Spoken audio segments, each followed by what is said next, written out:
हरे कृष्ण सर्वांना. स्वागत आहे सर्वांचे. तर आज आपण आपला 18वा अध्याय पाहणार आहोत. शेवटचा अध्याय. आपला प्रवास गीतेचा आता झाला म्हणायचा पूर्ण.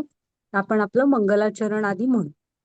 ओम अज्ञानतिमिरान्धस्य ज्ञानांजन शलाकया चक्षुरुन्मीलितं येन तस्मै श्री गुरवे नमः. श्री चैतन्य मनोभीष्टं स्थापितं येन भूतले स्वयं रूप कदा मह्यं ददाति स्वपदान्तिकं. वन्देऽहं श्रीगुरो श्रीयुतपदकमलं श्रीगुरून् वैष्णवांच श्रीरूपं साग्रजातं सहगण रघुनाथान्वितं तं सजीवं साद्वैतं सावधूतं परिजनसहितं कृष्ण चैतन्यदेवं श्री राधा कृष्ण पदान् सहगण ललिता श्री विशाखान्वितांचो. हे कृष्ण करुणा सिंधो दीनबंधो जगतपते गोपेश गोपिका कांत राधाकांत नमोस्तुते. तप्त कांचन गौरांगी राधे वृंदावनेश्वरी वृषभानुसुते देवी प्रणमामि हरिप्रिये. नमा ओम विष्णुपदाय कृष्णपृष्ठाय भूतले श्रीमते भक्ति वेदांत स्वामी इति नामिने. नमस्ते सारस्वते देवी गौरवाणी प्रचारिणे निर्विशेष शून्यवादी पाश्चात्य देशतारिणे. जय श्री कृष्ण चैतन्य प्रभु नित्यानंद श्री अद्वैत गदाधर श्रीवासादि गौर भक्त वृंद. हरे कृष्णा कृष्ण कृष्णा हरे हरे हरे राम राम राम हरे हरे. हरे कृष्णा कृष्ण कृष्णा हरे हरे हरे राम राम राम हरे हरे. तर स्वागत आहे तुम्हा सर्वांचे. आपण प्रथम आपल्या राधा गोविंदांना प्रणाम करू, त्यांचे आशीर्वाद घेऊया. पुन्हा प्रभुपाद स्वामींना प्रणाम करूया, त्यांचे आशीर्वाद घेऊया. नामानिष्ठ दास प्रभूजींना प्रणाम करते, ज्यांनी हा सुंदर उपक्रम सुरू केला आणि कंटिन्यू केला. पुन्हा आमच्या मराठीच्या ग्रुप हेड पूजा माताजी, त्यांना प्रणाम करते, कारण त्यांचा नेहमी खूप उत्साह असतो आणि आम्हाला हे असतो, सपोर्ट असतो. आणि आपल्या रेश्मा माताजी, ज्या ऍडमिन आहेत, को होस्ट आहेत, त्यांना प्रणाम करते. बऱ्याच जबाबदाऱ्या सांभाळतात माताजी, बिझी असतात. आणि वरदा माताजी, ज्या ह्याच्यासाठी आपल्याला श्लोक वाचून दाखवण्यासाठी आल्या. आम्हाला अत्यंत गरज होती संस्कृत श्लोक वाचण्याची, तर माताजी आणि आमच्या पूर्ण टीमचीच. पुन्हा अन्वया माताजी, ज्यांनी मला गीता शिकवली, त्यांना प्रणाम करते. आणि तुम्ही सगळेजण इथे ना अगदी वेळात आलात, वेगवेगळे प्रश्न विचारलात, तर तुम्हाला सर्वांना पण सादर प्रणाम. तुमच्या अशा येण्यामुळे एक उत्साह वाढतो आमचा. तर तुम्हा सर्वांना पण सादर प्रणाम, आभार तुमचे. आणि म्हणजे हा अध्याय आपला संपल्यावर आज पूजा माताजी येणार आहेत. तुम्हाला जर का काही म्हणजे पुढच्या लेवल विषयी माहिती देतील. तुम्हाला काही शंका असल्या तर तुम्ही माताजींना विचारा. आणि कृष्णाच्या चरणी प्रार्थना करते की तुमची ही कृष्णासोबतची जर्नी, प्रवास सुरू पण होऊ दे आणि अखंड सुरू राहू दे. शेवटी भगवत प्रेम, भगवंतांचं प्रेम हे आपल्या जीवनाचं ध्येय ठेवा. आणि जीवनाच्या हर एक अंगाने माझ्या माताजींनी मला सांगितलं होतं की कनेक्ट टू कृष्ण. जीवनाच्या हर एक मार्गाने जिकडे जाल तिकडे कृष्णांना स्वतःशी जोडून घ्या. तुम्ही पण अवश्य प्रयत्न करा आणि राधाकृष्णांचे आशीर्वाद नक्की तुमच्या बरोबर असतील. तर आता आपण मोक्ष संन्यास योग बघूया. हा 18वा अध्याय आहे. बऱ्यापैकी ह्यात जे आहे ना ते आपण आधी बघितलेलं आहे. बघूया. आता आधी कालचा अध्याय बघूया. कालच्या अध्यायात आपण बघितलं की श्रद्धेचे कसे 3 प्रकार असतात. मग घ्या माताजी. तर हा जो श्रद्धात्रय विभाग योग, अर्जुनाने काय विचारलं? अनधिकृत उपासना, ती जे शास्त्रांमधलं नसतं, अचानक कोणतरी कुठलं तरी मनाला वाटतं त्या मार्गाने चालू पडतो.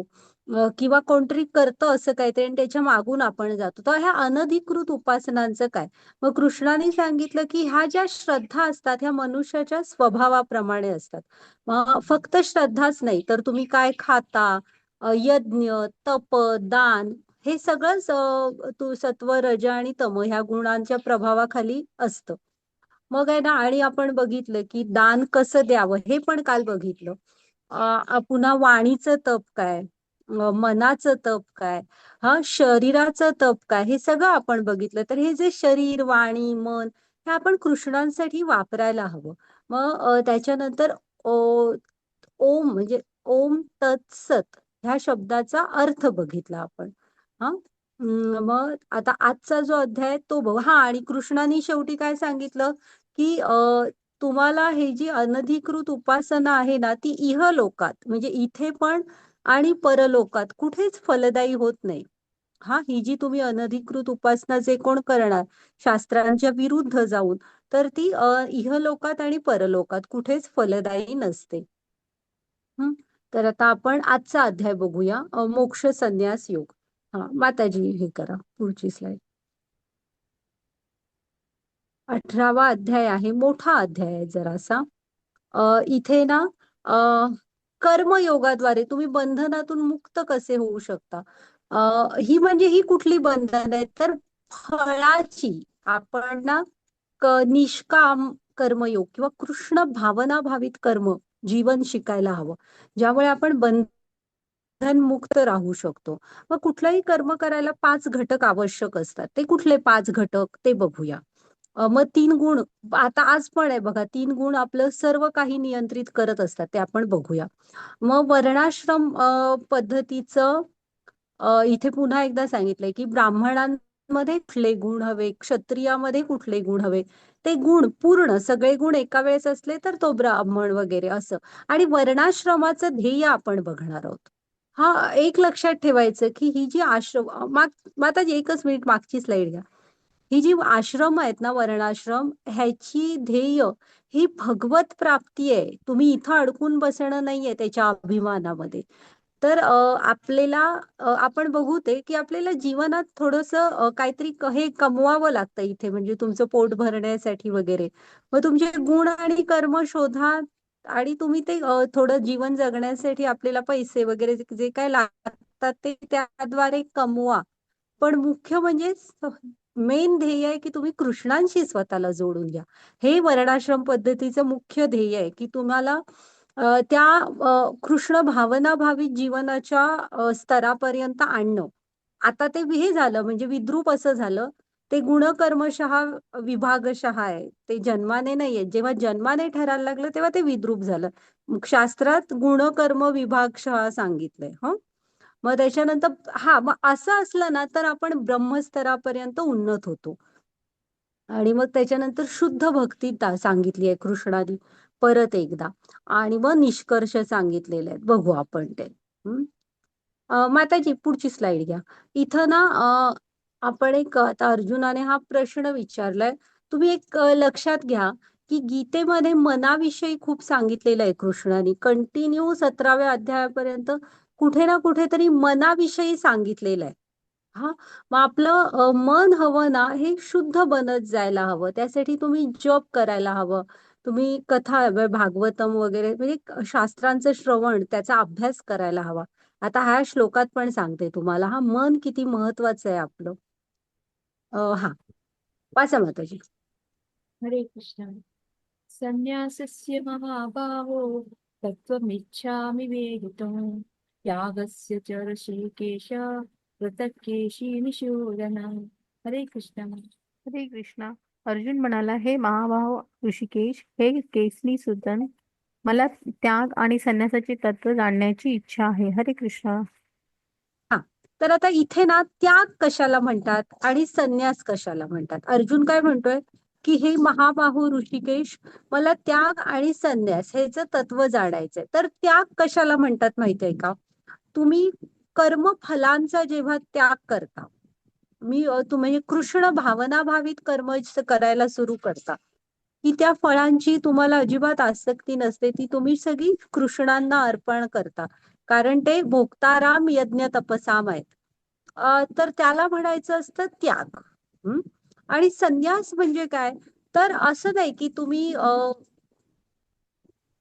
ह्याच्यासाठी म्हणजे मी हे करणार नाही ते करणार नाही, ते फल्गू वैराग्य झालं. युक्त वैराग्य म्हणजे संन्यास, योग्य संन्यास काय असतो माहित आहे? तर तुम्हाला जे स्वतःच्या इंद्रिय सुखांसाठी मी काय करणार नाही, म्हणजे मी कदाचित नोकरी करत नाही, मला पैसे नको आहेत म्हणून मी नाही करणार, हे ठीक आहे, तुम्हाला नाही करायचं नका करू. पण मग त्याचं ते नाही करणार तरी तुम्ही करायचं काय आहे? भक्तीचा प्रचार प्रसार करण्यासाठी जे करण्याची गरज आहे, किंवा तुम्ही यज्ञ तप दान आता सांगितलं बघा तिथं, आता पुढे आहे त्याचा कधीही त्याग करायचा नसतो. मग आता कलियुगाचा यज्ञ काय आहे? हरी नाम जप. तर तुम्ही जपाचा त्याग नाही, म्हणजे तुम्हाला संन्यास घ्यायचा आहे पण मी जप पण नाही करणार असं नाहीये. तर भक्तीमध्ये पुढे जाण्यासाठी जे काय गरजेचं आहे त्या सगळ्याचा तुम्ही ते करायलाच हवं, ते सोडून चालणार नाही. हा, मग आणि आता त्याच्यासाठी इंटरनेट वगैरे वापरायला लागले तरी तुम्ही ते वापरा आणि भक्तीचा प्रचार प्रसार करा. संन्यास आपल्याला इंद्रिय भोगांपासून घ्यायचा आहे, भक्तीपासून नाही. तर तो युक्त वैराग्य असतं आणि ते टिकतो. आणि तो योग्य म्हणजे त्याला खरा संन्यास समजला जाणार. हं? आणि इथं ना स्लाइड हे झाली म्हणजे, तर इथे ना अर्जुन काय म्हणून हाक मारतोय बघा कृष्णांना, हे ऋषिकेश. तर ऋषिकेश म्हणजे काय? ऋषी म्हणजे इंद्रिय आणि केश ईश, त्याचे ईश. म्हणजे ऋषिकेश म्हणजे इंद्रियांचे स्वामी कोण आहे? कृष्ण आहेत. त्यांनीच आपल्याला ही इंद्रिय दिली आहेत आणि इंद्रियांचे स्वामी कृष्ण आहेत. मग तो आप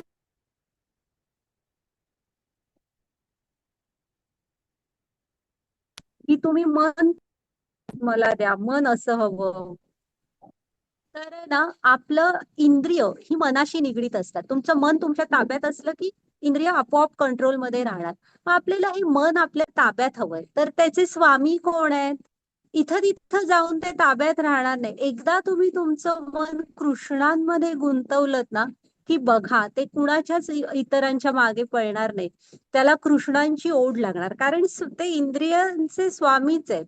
आता आपल्याला गाणं गायला शिकायचंय तर आपण एखाद्या संगीतात विशारद वगैरे झालेल्याच गुरूंकडे जातो ना, ज्यांना संगीताचं ज्ञान आहे. तसं इथे अर्जुन म्हणून हाक मारतोय आता की ऋषिकेश, की आता हे जे इंद्रियांचे स्वामी, ही जी माझी इंद्रिय आहेत ती सगळ्या बाजूने म्हणजे मी इंद्रियांना जे आहार आपण पुरवतो, मी जे काय बघेन ऐकेन हे सगळं तुमच्याशी जोडलेलं असू दे म्हणून तो. आणि एकदा आपण आपलं मन कृष्णांच्या चरणांवर ठेवलं, आपल्या जीवनाचा रथाची ही दोरी आहे ना ही कृष्णांच्या हातात दिली की ही इंद्रिय पण आपली आपोआप कंट्रोलमध्ये राहतात. मन तुम्ही ते बदल स्वतःमध्ये जाणवून घ्या. आपल्याला कृष्णांशी आपण एकदा त्यांच्या हातात दिलं की आपोआप जोडलो जातो. आणि केशी निसूदन म्हणतोय. केशी नावाचा एक राक्षस आला होता वृंदावनात, कंसाने पाठवलेला. मग त्याला मारलं ना ह्यानी, कृष्णानी, म्हणून त्यांचं एक नाव आहे केशी निसूदन. हा केशी निसूदन का म्हणतोय? तर आपल्या पण तो मग दाखवलाय तिथे अकराळ विक्राळ घोडा, अशा ना उधळणाऱ्या घोड्यासारख्या आपल्या पण मनात खूप शंका येतात.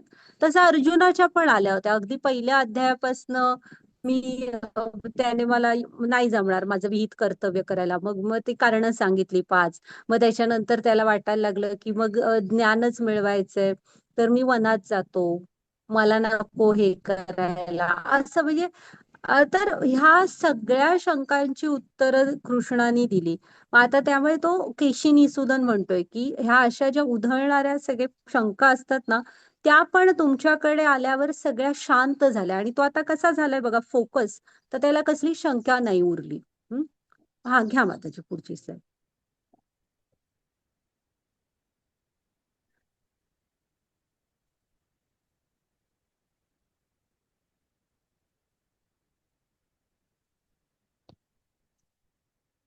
हरे कृष्ण. काम्यानां कर्मणां न्यासं संन्यासं कवयो विदुः सर्वकर्म फलत्यागं प्राहुस्त्यागं विचक्षणाः. हरे कृष्ण. हरे कृष्ण. श्री भगवान म्हणाले, भौतिक इच्छांवर आधारलेल्या कर्मांचा त्याग आला की विद्वजन संन्यास असे म्हणतात आणि सर्व कार्याच्या फलांचा त्याग करण्याला बुद्धिमान लोक त्याग असे म्हणतात. हरे कृष्णा. मी आता तुम्हाला म्हंटल ना की तुम्ही आहे ना हे भौतिक इच्छांच्या आधारावर जी कर्म करतो आपण त्याला त्याचा तुम्ही हे करू शकता, त्याग. हा, आणि म्हणजे त्याला संन्यास म्हटलो जातो. आणि त्याग काय असतो, तर आपण जेव्हा आपले कृष्ण भावनाभावी जीवन जगतो, आपल्याला आपल्या कर्मांच्या फळांमध्ये रस नसतो, हे माझी कर्तव्य आहेत ना, ही कृष्णांची सेवा म्हणून मी करणार, जेव्हा असं जातो त्याला त्याग असं म्हटलेलं आहे. आणि संन्यास म्हणजे तुम्ही भौतिक सुखांचे म्हणजे इंद्रिय सुखांसाठी काहीही करत नाही. आपण ह्याचा अर्थ मी तुम्हाला मगाशी म्हटलं तसं भक्तीसाठी जे करायचंय ते मात्र करा. घ्या माताजी पुढची स्लाइड. ह्यात जरा ना टायपिंग एरर आहेत, हा टायपो एरर आहेत. हा. काही विद्वजन घोषित करतात की सर्व प्रकारच्या सकाम कर्मांना दोषपूर्ण समजून त्यागले पाहिजे, परंतु इतर विचारवंतांचे असे म्हणणे आहे की यज्ञ, दान, तप अशा कर्मांचा कधीही त्याग करू नये. हरे कृष्णा. बघा, हा. तुम्ही यज्ञ, तप आणि दान ह्याचा मात्र कधीही त्याग करायचा नाही. हा, पुढं कृष्णाने कारण पण सांगितलंय. कलियुगाचा यज्ञ काय? हरी नाम जप. तर तुम्ही गीता शिकताय आणि जप करत नाही तर मग कसं चालणार? कारण तेच तर तुम्हाला कृष्णांशी जोडण्याचा पहिला हे आहे, की तुम्ही त्यांच्या नावाद्वारे नाम घेताय, म्हणजे स्वतःला, त्यांच्या मनाला स्वतःच्या त्यांच्याशी जोडून घेताय. त्यामुळे कलियुगाचा यज्ञच आहे हरिनाम जप. प्रभुपाद स्वामींनी 16 माळा सांगितल्यात. तुम्ही ऍटलिस्ट 1-2 अशानी तरी सुरू करा आणि तुमच्या स्वतःमधले फरक बघा. आणि वेळ नाही हे युनिव्हर्सली एक्सेप्टेड कारण सांगू नका, कारण 7 नाहीतर 8 मिनिटं लागते एक माळा जप करायला. आणि बघा तुम्ही, तुम्हाला वेळ मिळतो. आणि कृष्णाने काय सांगितलंय, त्याचा कधीही त्याग करू नका. त्यामुळे आपण त्याला कारण नाही देऊ शकत, ते आपल्यासाठी मस्ट आहे. दान दान धर्म हा आपण करायला हवा, कधीच करू त्याचा त्याग करू नका. त्यामुळे आपलं हृदयामध्ये एक प्रकारचं सुकोमल राहतं, नम्र राहतो. दान आपण करायला हवं. तर ऍटलिस्ट आपले 4 डायरेक्टिव्ह, हा, आपले 4 डायरेक्टिव्ह प्रिन्सिपल बघा, की जुगार म्हणजे मांसाहार, कुठलीही जुगार आणि अवैध शारीरिक संबंध हे करा, ह्यापासून लांब राहा. आणि असे म्हणजे ह्या कधीही आपण ह्याचा त्याग करू नये. हा, का ते आता बघूया. माताजी घ्या पुढची स्लाइड.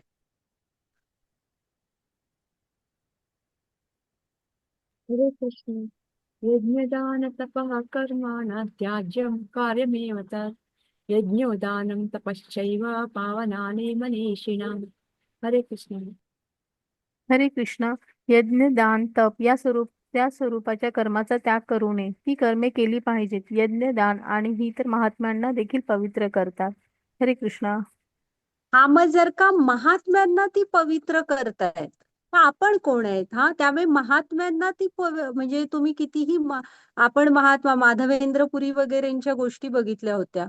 प्रभुपाद स्वामी, हे जे सगळे संत आहेत, हे सगळे महान आत्मे आहेत. हा, तर अशांना जर का ते पवित्र करू शकतात, तर आपण त्याचा त्याग नाही करू शकत. त्यामुळे आपण पण यज्ञ, तप आणि दान ह्या 3 गोष्टींचा कधीही त्याग करू नका. इथं ना ही ह्याची गोष्ट आहे, दक्ष प्रजापतींची. तर त्यांनी थोडक्यात, म्हणजे गोष्ट खूप मोठी आहे, रामचरितमानस मध्ये तर खूपच मोठी आहे, चांगली आहे.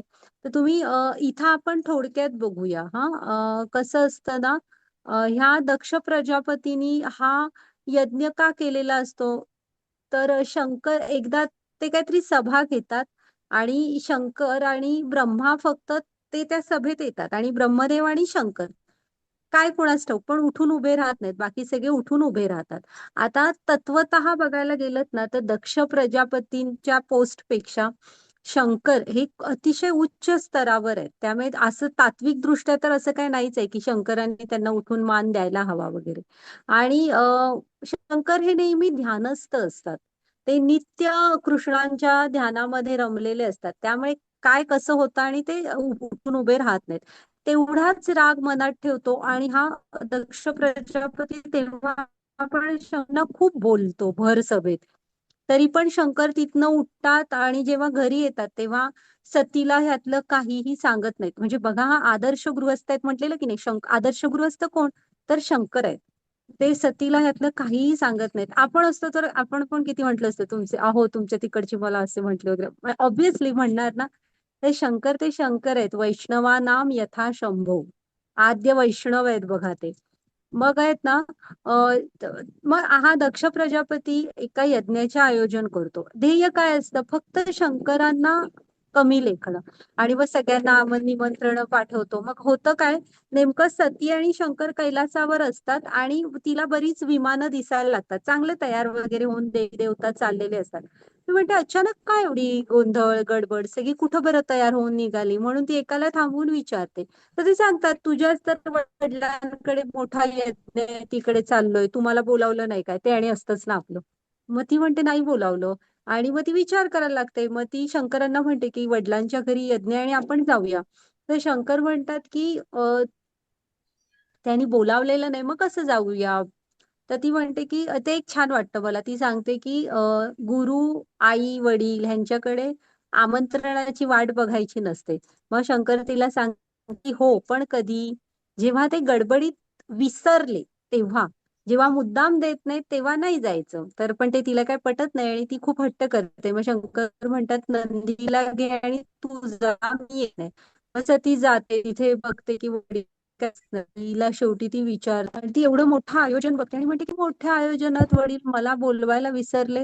ह्यावर तिचा विश्वास बसत नसतो. मग सतीची आई तिला सगळं सांगते आणि ती जेव्हा ऐकते ना की असं भर एवढ्या मोठ्या सभेमध्ये वडिलांनी खूप काय काय बोललेत, ते तुम्ही कधीतरी वाचा, शंकरांना काय काय बोललेत.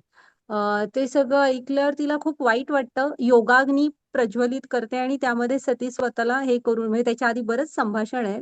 ती सगळ्यांना सांगते की तुम्ही ऐकलत तरी कसं, विद्वज्जनांची सभा होती आणि तुम्ही माझ्या वडिलांना भानावर का आणलं नाहीत? हे बरंच काय काय. आणि मग सती योगाग्नीने जाळून घेते. मग नंदी शंकरांना जाऊन सांगतात. मग रुद्र प्रकट होतात, वीरभद्र, आणि शंकर स्वतः तिथे येतात आणि बरंच काय काय, म्हणजे त्या सगळ्या वीरभद्र ते उद्ध्वस्त करून टाकतो तो यज्ञ. आणि मग शंकर दक्ष प्रजापतींचे डोकं उडवतात. मग ब्रह्मा तिथे येतात आणि ब्रह्मा काय सांगतात, शंकरांना थोडं शांत करतात आणि सांगतात की हा जो यज्ञ आहे ना, हा सुरू केलाय, हाचा हे व्हायला हवा, म्हणजे हा पूर्ण व्हायला हवा. त्यामुळे मग शंकर त्याला बकरीचं डोकं लावतात. मग दक्ष प्रजापतींना त्यांची ती चूक कळते, शंकरांची माफी मागतात, तो यज्ञ पुरा करतात आणि काशी क्षेत्रामध्ये ओम नमः शिवायचा जप करत पुढचं आयुष्य घालवतात, प्रायश्चित्त म्हणून ना. मग आणि इथं तुम्हाला 15.15वा श्लोक, तेव्हा मी सांगितलं होतं बघा की त्या श्लोकात तिथे प्रभुपाद स्वामींनी सांगितलेलं आहे की कृष्णाने काय सांगितलंय, की स्मृती, ज्ञान आणि विस्मृती ह्या 3 गोष्टी माझ्यापासून होतात आणि मी प्रत्येकाच्या हृदयात असतो. आणि मॉडर्न सायन्स काय म्हणतं, हे सगळं ब्रेनशी संबंधित आहे. मग हे प्रभुपाद स्वामी म्हणायचे की हे सायंटिस्टनी जरा रिसर्च करा. कारण आता शास्त्रात दक्ष प्रजापतींचं डोकं उडवलं तरी त्यांना स्मृती सगळी होती, ते परत जिवंत केल्यावर त्यांना होतं तसं सगळं आठवलेलं, डोकं दुसऱ्याचं आलं तरी. हा, मग तर आणि एक लक्षात ठेवा की कुठल्याही यज्ञाचं ध्येय हे जगत कल्याण, म्हणजे तुमच्याकडे एखादी पॉवर आहे, तुम्ही सत्तेत आहात, तर तुमचं ध्येय हे दुसऱ्यांचं, जे समाजाचं, मानवतेचं, जगाचं कल्याण हे असायला हवं, दुसऱ्याला त्रास देणं नाही. ती होलिका असते बघा, प्रल्हाद महाराजांची आत्या, तिला वरदान असतं की ती अग्नीमध्ये जळणार नाही. मग ती भावाला काय छान उपाय सुचवते बघा, की असं करते, मी प्रल्हादला घेऊन अग्नीमध्ये बसते, प्रल्हाद जळून जाईल, मी व्यवस्थित सेफ बाहेर येईन, हा सुरक्षित बाहेर येईन. मग असं तर नव्हतं ना उपाय सांग, म्हणजे हा काय चांगलं नाही, तुम्ही अग्नीमध्ये जळू नाही शकत म्हणून निष्पाप 5 वर्षाच्या मुलाला मांडीवर घेऊन का त्याला जाळायसाठी? तर होतं उलट, होलिका जळून जाते आणि प्रल्हाद त्यातनं सुखरूप बाहेर पडतात. त्यामुळे आपल्याकडे जी काय ताकद आहे त्याचा उपयोग हा जगत कल्याणासाठी हवा. भागवतामध्ये पण ऋषी यज्ञ करत असतात सुरुवातीला, एकच ध्येय असतं मनुष्याचं कल्याण. ओके, घ्या माताजी पुढची स्लाइड. तर एक लक्षात ठेवा, ह्यातलं आपण यज्ञ, तप आणि दान ह्याचा आपण कधी त्याग करू नये.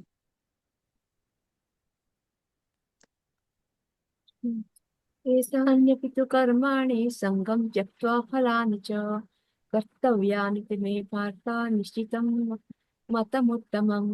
हरे कृष्ण.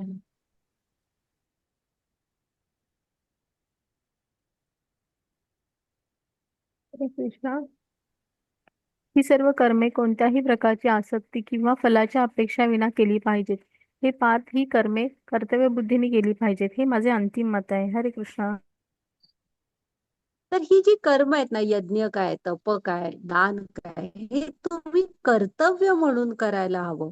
आता इथे ही दोघं आहेत बघा, ते मेंढी आहे ती धरण पाण्यात पडली आहे. तर ते बघा कसे एकाने त्याला बाहेर काढतोय आणि दुसऱ्याने त्याला हात दिलाय. हा तर त्या मेंढीला बाहेर काढायचा प्रयत्न करतायत ती. तर असं आता ह्या त्यांचा काय फायदा आहे, माणूस मदत म्हणून करतायत ती, हो की नाही. तर कृष्ण काय म्हणतात की तुम्ही पण हे तुमचं कर्तव्य म्हणून करायचंय, त्यात बिझनेस नका करू की कृष्ण आम्ही हे हे केलं, आता मला माझा बिझनेस वाढू दे, हे प्रमोशन मिळू दे. असं नाही, तुम्ही त्याच्या फळाची अपेक्षा न करता तुमचं कर्तव्य म्हणून करायला पाहिजे. आणि बघा तुम्ही करून किती छान वाटतं. तुम्ही छोट्या छोट्या, तर उन्हाळा आहे ना, पाण्याच्या बादल्या वगैरे जरा बाहेर एखादी भरून ठेवणं, म्हणजे असे छोटे छोटे मार्ग शोधा. जरा फुलझाडं लावा, झाडांना पाणी घाला. असं जरी काय काय केलं तरी सुद्धा बघा, ह्यातनं आपल्याला आनंद किती मिळतो. हा, घ्या माताजी पुढची स्लाइड. आता ना हे स्वभावाप्रमाणे सांगितलेले आहेत. जर का तुम्ही सत्वगुणात असाल तर आता कृष्ण म्हणाले तसं की आपण आपलं कर्तव्य म्हणून ते करायचंय. हा, आणि हे आपल्याला पटतं, आपण तसं वागतो. जे रजोगुणात असतात ना, ते विचार करतात की बाबा मी आहे आता, माझं बिझनेस मधून मला जमेल का. तुम्ही म्हटलात जॉब, अरे बापरे, 2 तास काढू जॉबसाठी, 1 तास काढू, इम्पॉसिबल. मंदिरात जा, अरे बापरे, ते माझ्या वाटेवर असलं तर गेलो असतो 5 मिनिटं. आणि पुन्हा मग तिथे असं चमत्कार वगैरे होतात का, असं म्हणजे सगळ्यात आपल्याला आपला इंटरेस्ट दिसत असला तर आम्ही करणार. ही रजवृत्ती असते. आणि जे तामसी असतात त्यांना काही पडलेलंच नसतं कशाचं, म्हणजे ते तुम्ही सांगितलं तरी ऐकण्याचं काही त्यांची क्षमताच नसते. कुठला जप आणि कुठलं मंदिर असं त्यांचं असतं. हा, पण जर का तुम्ही सत्व गुणात असाल तर ती आपल्यामध्ये हे असते कपॅसिटी की हे समजून घेणं, एक शांत चित्तच हे आध्यात्मिक गोष्टी समजू शकतं. हा, घ्या माताजी पुढची स्लाइड, बघूया आपण ते. हा, आता हे ना, इथे कर्म करण्यासाठी 5 घटकांची आवश्यकता असते. हा, कुठले 5 घटक ते बघूया आपण. हरे कृष्णा. हे महाभाऊ अर्जुन, वेदांत यानुसार सर्व कर्माच्या सिद्धीची 5 कारणे असतात. ती कारणे माझ्याकडून समजून घे. कर्माचे स्थान शरीर, करता विभिन्न इंद्रिय, असे अनेक प्रकारचे प्रयत्न, शेवटी परमात्मा, ही 5 कारणे होत. हरे कृष्णा. बघा, हा 5 घटक लागतात तुम्ही कुठलंही कर्म करायला. तर इथं त्यांनी आता ह्याचं उदाहरण दिलंय, एक साड्यांचं दुकान चालवणाऱ्या स्त्रीचं. पहिलं काय लागतं तुम्हाला, तर कर्माचं स्थान लागतं. म्हणजे तुमचं हे कुठं आहे, 1 मिनिट, हा आपण ह्याच्यात ट्रान्सलेशन बघूया. हा, कर्माचं स्थान लागतं आपल्याला. एकतर स्वतःचं शरीर पण लागतं, म्हणजे तुम्ही पण आहात, म्हणजे करणारा तो करता पण लागतो. आणि कर्माचं स्थान म्हणजे काय लागतं की आता तिचं दुकान, ते साड्यांचं दुकान आहे ना, मग ते दुकान लागेल. मग काय लागणार, करता. हा, मग ती स्वतः लागणार. मग काय हवं, विभिन्न इंद्रिय. मग इंद्रिय वापरूनच ती तो बिझनेस करेल ना. की ठरवायला हवं मार्केटमध्ये कसे कॉम्पिटिशन आहेत, काय दर आहेत वगैरे. हात बऱ्याच एक साडी बघायला 100 साड्या उघडून दाखवायला हव्यात, घड्या घालून ठेवायला हव्यात. तर हे सगळे इंद्रियांनी होणार, त्यामुळे इंद्रिय लागतात. मग अनेक प्रकारचे प्रयत्न, म्हणजे की कुठे स्वस्त मिळतं तिकडे जाऊन माल आणणं, वेगवेगळ्या ऑफर देणं की तुम्ही एवढे खरेदी केलात की आमच्या इतके इतका डिस्काउंट आहे. पुन्हा न थकता थोडस ग्राहकांशी बोलणं वगैरे असं सगळं. त्यामुळे प्रयत्न लागतात अथक. हा, आणि शेवटी 5वं कारण आहे काय, परमात्मा. परमात्म्याची संमती लागते. मग आता आपण काय म्हणू, कर्माचे स्थान, कर्ता, इंद्रिये, अनेक प्रकारचे प्रयत्न आणि परमात्मा, अशी 5 कारणं आहेत. म्हणजे 20-20% होतं 100% प्रत्येकी. तर नाही, तसं नाहीये. जर का बाकीची सगळी व्यवस्थित असेल आणि परमात्म्याची संमती नसेल, तर तुमचं कर्म होणार नाही. त्यामुळे परमात्म्याची संमती असल्याशिवाय ती 100% लागते. परमात्मा संमती असल्याशिवाय आपण कुठलंही काहीही इथे करू शकत नाही. हा, तर आणि एक इथे उदाहरण दिले, टॉवर म्हणजे बिल्डिंग टाईप बांधतायत ते. मग आता क्लिक करावं तिथे. तर तिथे आता काय काय लागणार, तर जिथे तुम्हाला बिल्डिंग उभी करायची आहे ती जमीन लागेल. मग त्याच्यानंतर काय लागणार, तर करता म्हणजे वेगवेगळं लेबर, वेगवेगळ्या प्रकारचं इंजिनियर, आर्किटेक्ट, वेगवेगळी कामं करणारे कामगार, मग त्यांचे अथक प्रयत्न लागणार आणि शेवटी परमात्म्याची संमती. तर ती उभी राहते आणि पुढे व्यवस्थित होतं. नाही तर कधी कधी बघतो पण आपण, काही साईट नाहीच चालत, किती काय काय ट्राय करतात, खूप जण बदलतात सुद्धा, तरी पण नाही, ते काही सुरूच होत नाही. तर परमात्म्याची परवानगी ही 100% असते. आणि आता मग इथे आपण म्हणू की चांगली कर्म करताना ठीक आहे, वाईट कर्म जे आम्ही करतो त्यात पण परमात्म्याची संमती असते का, तर तुम्हाला माहित आहे की ते कुठल्याही ह्याने हे होत नाहीत. म्हणजे त्यांना कुठल्याही फळानी ते बांधले जात नाहीत का, बंधनं त्यांना लागत नाहीत. तर त्यांच्यामध्ये परम वैराग्य आहे. एका गाय किंवा बैल आपण झाडाला वगैरे बाकी ना, जेवढं लांब तेवढ्या एका ठराविक अंतरात गाय बैल म्हणजे ते चरू वगैरे शकतात. तसं आपल्याला एक मर्यादित स्वातंत्र्य कृष्णाने दिलेलं आहे. त्याचा वापर तुम्ही ज्या प्रकारे करणार, चांगला किंवा वाईट, त्याची बंधनही तुम्हाला लागणार आहे. परमात्मा त्यात जबाबदार नसणार. पण ऑफकोर्स त्यांच्या थोडंसं स्वातंत्र्य दिलेलं आहे, पण त्यांच्या परवानगीशिवाय आपण एक गवताची काडी सुद्धा इकडून उचलून तिकडे नाही ठेवू शकत. घ्या माताजी पुढची स्लाइड.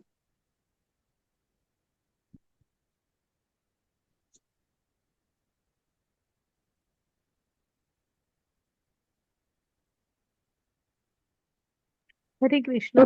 म्हणून या 5 कारणांचा विचार न करता ज्याला वाटते की तो एकमेव करत आहे तो खचितच मूर्ख आहे. तो गोष्टींना यथार्थ रूपात पाहू शकत नाही. हरे कृष्ण. मग तो हा मिथ्या अहंकार असतो बघा, की मी करतोय म्हणून तुम्ही आहात, हे सगळं इन्स्टिट्यूट आहे, हे सगळं माझ्यामुळे, हे सगळे मिथ्या अहंकार असतात. मी करता मी भोगता. तर खरा अहंकार काय, जीवेर स्वभाव नित्य कृष्णेर दासो, की जीवाचा स्वभाव काय आहे, तो नित्य कृष्णांचा दास आहे. हा खरा हरे कृष्ण अहंकार आहे. माताजी, आवाज तर येत बाकी नाही. सगळा मिथ्या अहंकार. आणि जर का आपल्याला कृष्ण म्हणतात की तुम्ही स्वतःला करता समजत असाल, माझ्यामुळे हे सगळं होतं. आता बघा ना, ही इंद्रिय वापरतो ही कुठनं आली, ही बुद्धी त्यांनी दिली आहे. हे पृथ्वीवरचं जे काय वापरतो त्यांचं आहे. शरीर पंचमहाभूत त्यांनी दिलंय. मनाचे स्वामी मी ते सगळ्यांना आहे. येते मग पण आपलं काय आहे हरे इथे, कृष्ण. आत्म्याचा पण ऑलरेडी, हरे आत्मा पण कृष्ण. त्यांचाच वरदा शाश्वत माताजी, अंश. आवाज येतोय आम्हाला माताजी. हो का? येतोय ना आवाज? माताजी मग येतोय. तर हो कृष्ण माताजी, काय, आवाज येतो. मग कृष्ण काय म्हणताय, तुम्ही जर का मी करता मी भोगता असं अजूनही आता 18व्या अध्यायापर्यंत आलो आणि समजताय, तर तुम्ही खचितच मूर्ख आहात म्हणतोय तो. हा हा आणि तुम्ही यथार्थ रूपात गोष्ट बघत नाही आहात. म्हणजे जे कसे बघतात, ज्ञानी पुरुष बघतात बघा, की ते फक्त वरचं शरीर बघतच नाही, ते हृदयातल्या परमात्म्याला पाहत असतात. ते यथार्थ रूपात पाहणं म्हटलं जातं. ओके, घ्या माताजी पुढची स्लाइड.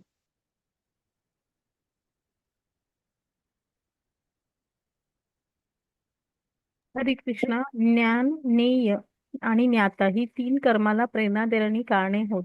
इंद्रिय कर्म आणि कर्ता हे 3 कर्माचे घटक आहेत. हरे कृष्ण. तर आपल्याला ना कुठलंही कर्म करण्यासाठी त्याच्याविषयी ज्ञान हवं तुम्हाला. की मला हे करायचंय, तर तो ठरवतोय मी बास्केटबॉल खेळणार आहे, हे ज्ञान यायला हवं. मग त्याच्यानंतर तुमचं एक ध्येय हवं तिथे, की हा खेळ मला समजलाय, ह्याच्यामध्ये बॉल बास्केट करावे लागतात. मग हे तुमचं ध्येय असायला हवं, की मला बॉल बास्केटमध्ये जायला हवाय. मग त्याच्यासाठीची कॅल्क्युलेशन आणि तुम्ही त्याच्यासाठीचे एक्सरसाइज, त्याचे सराव, हे सगळं करायला हवं.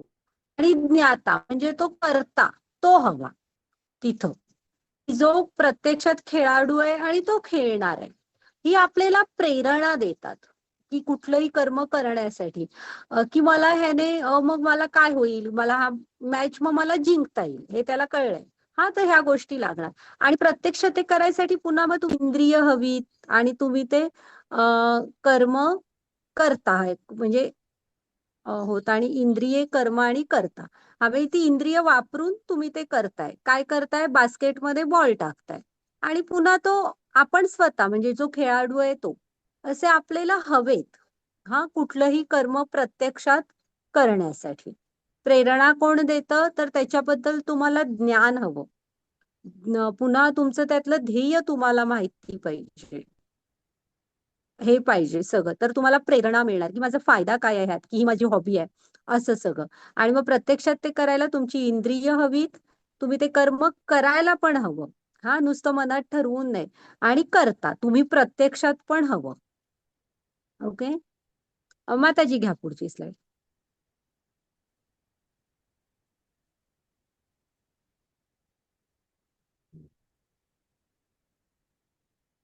हे ऍक्च्युली त्या आता पुढे जे माताजी ट्रान्सलेशन वाचणार ना, त्याला ते हे असू दे. तुम्ही कशामध्ये बसता ते रेटिंग द्या म्हणून सांगितलंय ते. हरे कृष्णा. वाचा माताजी. भौतिक स्वरूपाच्या पद्धतीवर आधारित 3 प्रकारचे ज्ञान. ज्या ज्ञानामुळे अनंत रूपात विभाजित असलेल्या सर्व जीवांमध्ये एकच अविभक्त आध्यात्मिक स्वभाव दिसून येतो, त्या ज्ञानाला सात्विक ज्ञान समज. ज्या ज्ञानामुळे अनंत रूपात अविभाजित असलेल्या सर्व जीवांमध्ये एकच अविभक्त आध्यात्मिक स्वभाव दिसून येतो, त्या ज्ञानाला तू सात्विक समज. ते ज्ञान ज्याद्वारे प्रत्येक भिन्न शरीरात भिन्न प्रकारचे जिवंत अस्तित्व आहे, ते आपणास समजले पाहिजे की आपण उत्कटतेच्या स्थितीत असणे आवश्यक आहे. आणि जे ज्ञान ज्यामुळे मनुष्य एकाच प्रकारच्या कार्याला सर्वस्व समजून आसक्त होतो, त्याला सत्याचे ज्ञान राहत नाही. व जे अतिशय अल्प असते त्याला आला तमोगुणी ज्ञान असे म्हणतात. ज्ञानाला, ध्यान. हरे त्या कृष्ण. ज्ञानाला तमोगुणी. आणि हा 21वा काय आहे माहित आहे? ज्या ज्ञानामुळे एखादा मनुष्य विभिन्न शरीरात भिन्न भिन्न प्रकारचा जीव पाहतो, ते ज्ञान राजस होय असे जाण, असा हा 21वा आहे. म्हणजे कृष्णाने सात्विक ज्ञान कशाला म्हटलंय? की जो भिन्न शरीरांमध्ये एकच अविभक्त असा एकच कोण बघतो? परमात्मा. तोच ते आपण श्लोक बघितलेला आहे, की जे एक ज्ञानी, एक म्हणजे एक ज्ञानी पुरुष ब्राह्मण, गाय, कुत्रा, चांडाळ, हत्ती ह्यांना समस्तरावर बघतो. तर ते काय बघतात? ते विभिन्न शरीरांमध्ये म्हणजे बघत, तुम्ही ते शरीर बघतच नाही, ते काय बघतात? एक परमात्मा. हे सात्विक ज्ञान झालं. राजसिक काय असतो? तर देहा, म्हणजे हा मांजर आहे, हे चिमणी आहे, हा गरुड आहे, अशा टाईप शरीराकडे आधी बघतो. आणि तामसी ज्ञान काय? ज्यांना कशाचं काय पडलेलंच नाहीये, की ज्या तुच्छ ज्ञानामुळे मनुष्य सत्य न जाणता एकाच प्रकारच्या कार्यात स्वतःला वाहून घेतो. म्हणजे त्यांना व्यसनाबिसनांमध्ये रस असतो. ते करण्यासाठी जागं व्हायचं, ते करायचं, पुन्हा झोपायचं, पैसे कमावले तरी त्यासाठीच करायचे, असं. तर हे हे जे त्यांना थोडंफार काय ज्ञान आहे, ते सगळं तामसिक ज्ञान. आता इथे हे राजसिक सात्विक ज्ञानाचं उदाहरण तुम्हाला माहित आहेत काय? सांगा बघू संतांची उदाहरणं तुम्ही ह्या 20व्या श्लोकात.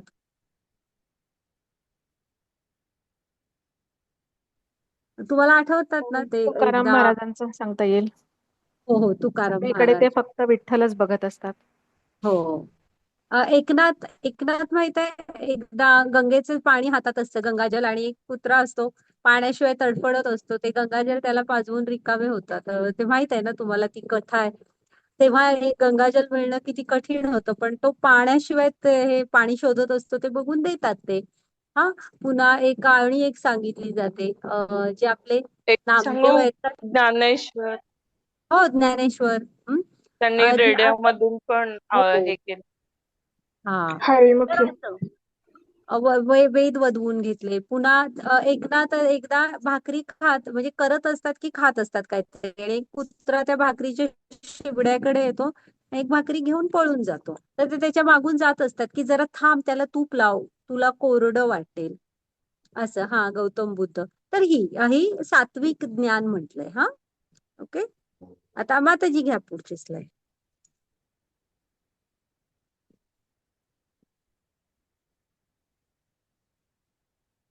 हरे कृष्णा. जे कर्म नेमलेले आहे भौतिक स्वरूपाच्या पद्धतीवर आधारित 3 प्रकारच्या क्रिया. जे कर्म नेमलेले आहे आसक्ती शिवाय केले जाते, जे राग द्वेष न ठेवता आणि फलप्राप्तीच्या इच्छेविना केले जाते, त्या कर्माला सात्विक कर्म म्हणतात. परंतु फल आशेची इच्छा धरणाऱ्या मनुष्याकडून मोठ्या प्रयासाने जे कर्म केले जाते, जे मी त्या अहंकारात युक्तिबुद्धीने केले जाते, तो रजोगुणी कर्म. जे कर्म मोहाने शास्त्रीय आदेशाची अवहेलना करून व भावी बंधनाची पर्वा न करता किंवा हिंसा अथवा दुसऱ्यांचा क्लेश देण्याकरता केले जाते, त्या कर्माला तामसिक म्हणतात. हरे कृष्णा. आता हे कर्माविषयी सांगितलंय. सात्विक कर्म बघा कुठलंय, की जे आसक्ती शिवाय केलं जातं कर्तव्य बुद्धीने. हा, ही माझी जीवनातली कर्तव्य आहेत आणि मी ते कर्तव्य समजूनच करणार. त्यामध्ये त्यांना ना असा हे नसतो, तो आता मी करता आणि मी भोगता, असं नसतं. माझे कर्तव्य आहे म्हणून ते केलं. आणि कुठे आसक्ती नसते, तर ह्याला सात्विक कर्म म्हणायचं. राजसिक म्हणजे काय असतं, तर तुम्ही फलाच्या अपेक्षेने करता, खूप प्रयत्न करता, पण इच्छित फळ नाही मिळालं तर लगेच आपल्याला राग येतो. आणि जे बाकी कशाचीच पर्वा नाही करत, आता की बाबा आपण व्यसन करतोय त्यामुळे आपल्या मुलांना त्रास होतोय, पत्नीला त्रास होतोय, किंवा पत्नीच्या वागण्यामुळे बाकीच्यांना होतोय, असं की जबाबदारीच नाही, आपल्या वागण्यामुळे दुसऱ्याला त्रास होतोय, किती त्यांचे हाल होत आहेत वगैरे, असं कशाचीही पर्वा नसते. आणि ती कर्म काय ती करतच सुटलेली असतात. त्याला तामसिक कर्म म्हणायची. ती पुरी अंधारात असतात. घ्या माताजी पुढची स्लाइड.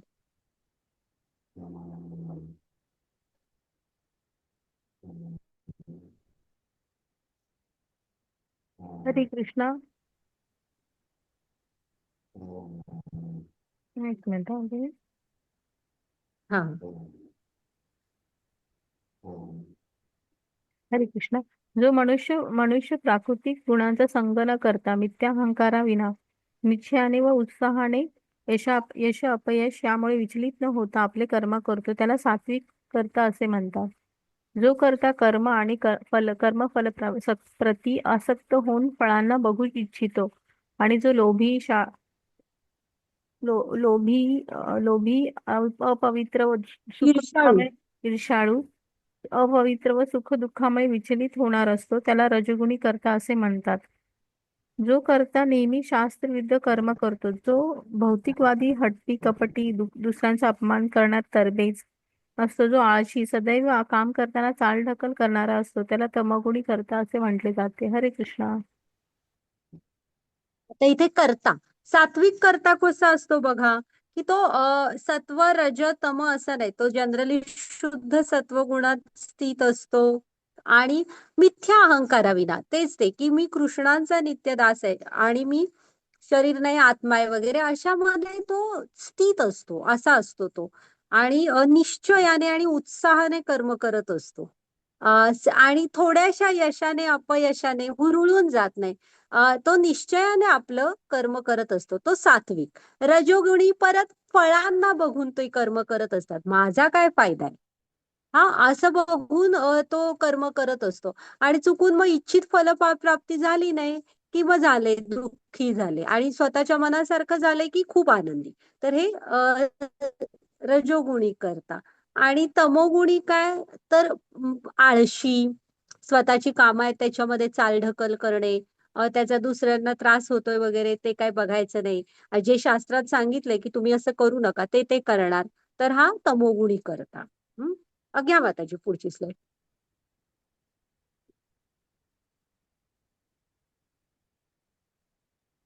हरे कृष्णा.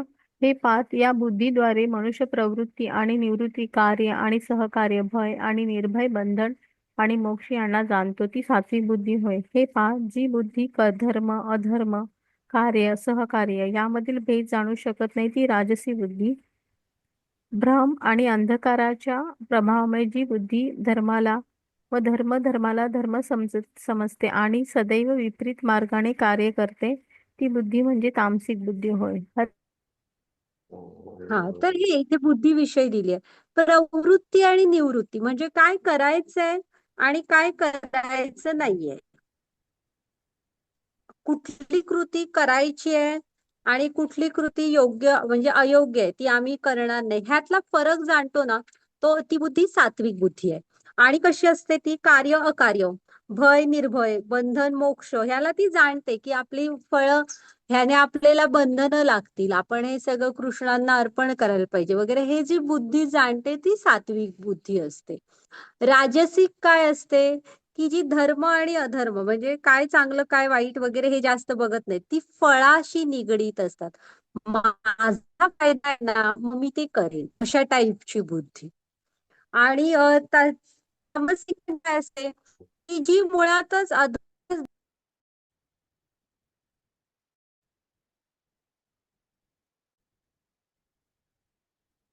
मानत नाही, तेच आपलं कर्तव्य समजून अगदी प्रेमाने तेच ती आयुष्यभर करत असणार. तर अशी बुद्धी म्हणजे काय? आणि सदैव विपरीत मार्गाने नाही. दुसऱ्यांना त्रास देणे, धमक्या देणे, मारणे अशा टाईप बुद्धी तामसिक बुद्धी.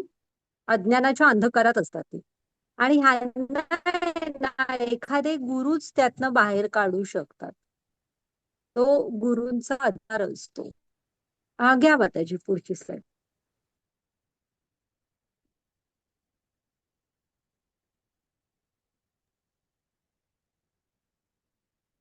हरे कृष्णा. आणि अशा रीतीने जो मन, प्राण आणि इंद्रियांच्या क्रियांना संयमित करतो, तो निश्चय म्हणजे सात्विक निश्चय होय. परंतु हे अर्जुन, या निर्धाराने मनुष्य धर्म, अर्थ आणि काम यांच्या फळांना सतत असतो, तो निश्चय राजसिक होय. हे पाच जी धृती, स्वप्न, भय, शोक, विषाद आणि मोहाच्या पलीकडे जाऊ शकत नाही, ती दुर्बुद्धी, पूर्ण धृती म्हणजे तामसिक वृत्ती होय. हरे कृष्णा.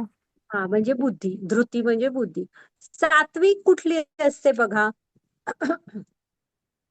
की ज्यांचं मन आहे ना कृष्णांमध्ये स्थिर झालेलं असतं, त्यामुळे ती बुद्धी सात्विक असते. त्यांना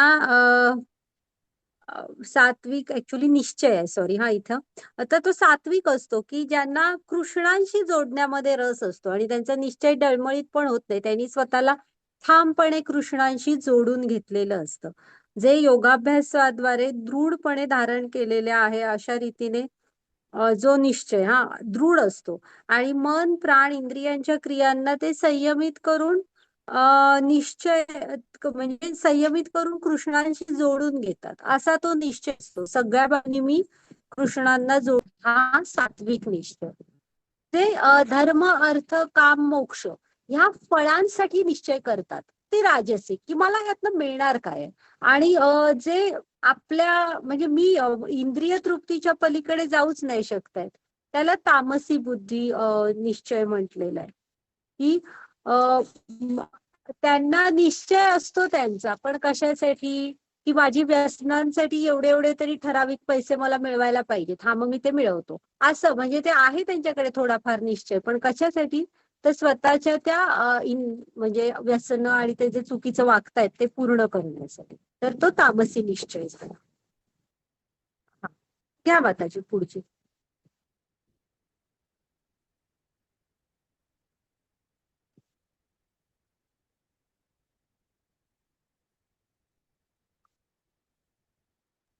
हरे वाच. कृष्णा. जे आरंभी विषय समान प्रतीत होते, परंतु शेवटी अमृततुल्य असते आणि जे मनुष्याच्या ठिकाणी स्वरूप साक्षात्काराची जागृती करते, त्या सुखाला सात्विक सुख म्हटले जाते.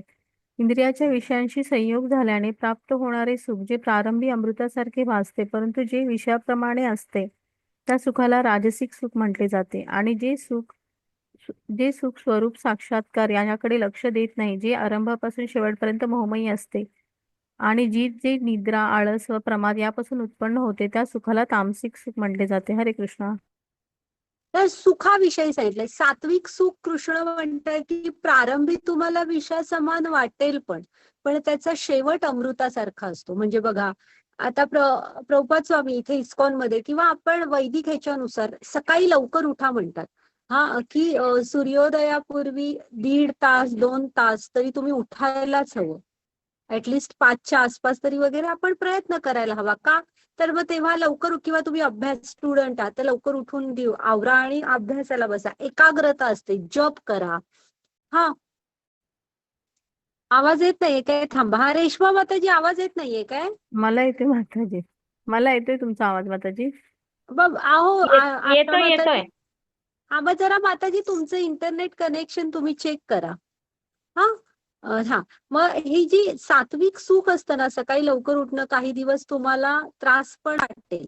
पण बघा, तुम्ही लवकर उठलात ना तर खरंच आपले कामं व्यवस्थित होतात दिवसातली. आणि संध्याकाळी एक 6-7 नंतर ना आपण व्यवस्थित रिकामे असतो आणि दिवसभरातली कामं पूर्ण झाली असं पण असतं. त्यावेळेस ते प्रारंभी विषासारखं वाटेल, पण त्याचा शेवट हा अमृतासारखा आहे. आता हे जप करणं, हे तुम्ही बघा, या कृष्णांच्या सेवा म्हणजे भक्ती म्हणजे काय? कृष्णांची दिव्य प्रेममय सेवा. ह्याच्यामध्ये थोडंसं एफर्ट्स घेतलात एखादी बसून फुलांचा हार बनवायला, तरी तो घालाल जेव्हा कृष्णांना तेव्हा एक छान वाटतं आपल्याला. म्हणजे ते फिलिंग घ्यायची आहे. भगवंत हे दाखवायची गोष्ट नाही, ते अनुभवायची गोष्ट आहे. हा, तर ही सुरुवातीला आपल्याला विषयासमान वाटेल सुद्धा, पण त्याचा शेवट अमृतासारखा आहे. राजसिक सुख म्हणजे काय? तर सुरुवातीला आता काल आपण खाण्याच्या सवयी बघितलेल्या, ते स्पायसी मसालेदार खाणं, पावभाजी, ते बटाटे वडे रोज खाणं, हे कदाचित सुरुवातीला आपल्याला खूप छान छान वाटेल, पण जेव्हा पित्त वाढतं वगैरे, अजीर्ण होतं, मग हळूहळू म्हणजे शेवट कसा असतो? विषासारखा असतो. हा, प्रारंभी सुख वाटतं, पण शेवट विषासारखा. आणि जे तामसी सुख आहे त्याची सुरुवात पण विषासारखी, शेवट पण विषासारखा. म्हणजे ते कुठंच आनंद, म्हणजे कसले आनंद? तुम्ही ड्रग्ज घेणे, तुम्ही दुसऱ्यांना विनाकारण त्रास देणे किंवा फसवणं दुसऱ्यांना, तुमच्याकडे ताकद आहे, अधिकार आहे, त्याने फक्त दुसऱ्यांना पिळणं, हा, व्यसनं वेगवेगळी, जुगार, हे कृष्ण म्हणतायत हे सुरू.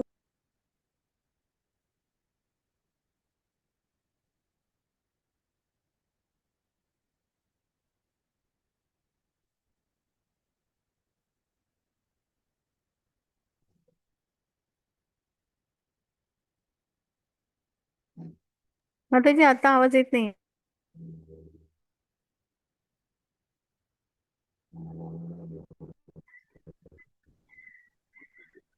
नाही माताजी, आवाज येतोय. हो, येतोय. येतोय येतोय.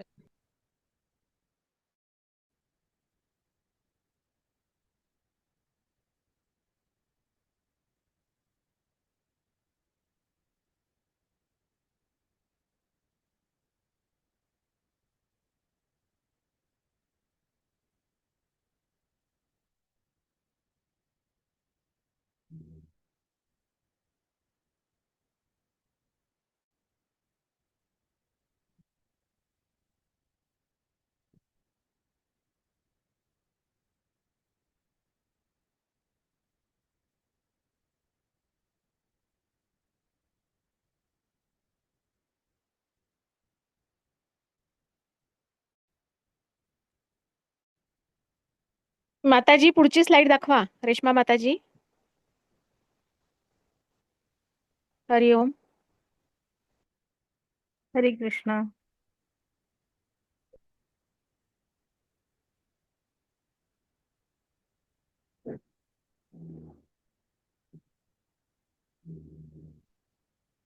हरे कृष्ण. ज्या ज्ञानामुळे अनंत रूपात विभाजित असलेल्या सर्व जीवांमध्ये एकच अव्यक्त आध्यात्मिक स्वभाव दिसून येतो, त्या ज्ञानाला तू सात्विक समज. हरे कृष्ण.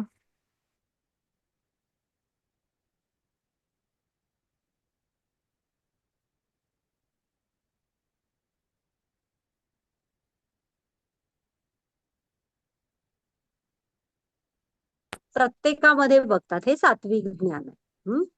आणि ह्याला म्हणायचं की तुम्ही यथार्थ रूपामध्ये बघताय, जसं आहे तसं. घ्या माताजी पुढची स्लाइड.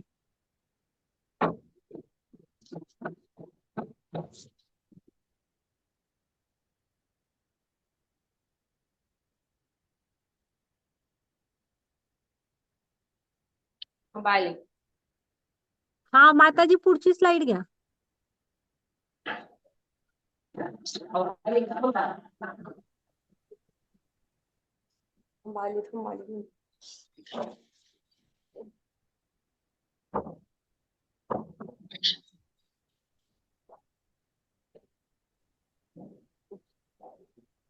हरे कृष्णा.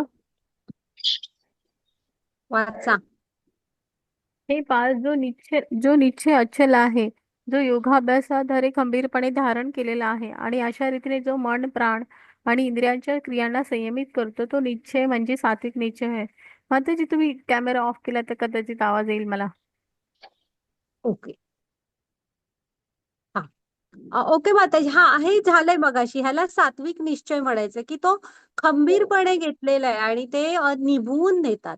प्रभुपाद स्वामींचं उदाहरण आहे इथे छान. प्रभुपाद स्वामी ना हे पण करायचे, काय आपलं मॉर्निंग वॉक पण करायचे, शास्त्रांचं वैदिक इंग्लिश भाषेमध्ये ट्रान्सलेशन पण करायचे, जपही करायचे सकाळीच. स्वतः म्हणजे थोडं भक्तांना भागवतम वगैरे पण शिकवायचे, असं म्हणजे व्यवस्थित सगळं करायचे. तर हा सात्विक निश्चय आहे.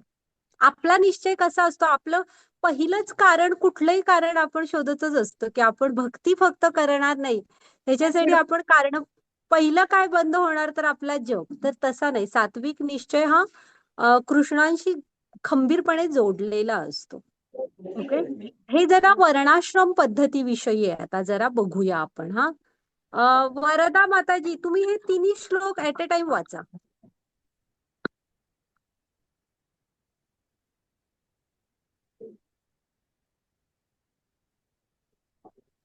हरे कृष्ण माताजी. शमोदमस्तपः शौचं क्षान्तिरार्जवमेव च ज्ञानं विज्ञानमास्तिक्यं ब्रह्म कर्म स्वभावजम् शौर्यं तेजोधृतिर्दाक्ष्यं युद्धे चाप्यपलायनं दानमीश्वरभावश्च क्षात्रकर्म स्वभावजम् कृषि गोरक्ष वाणिज्यं वैश्यकर्म स्वभावजं परिचर्यात्मकं कर्म शूद्रस्यापि स्वभावजं. हरे कृष्ण.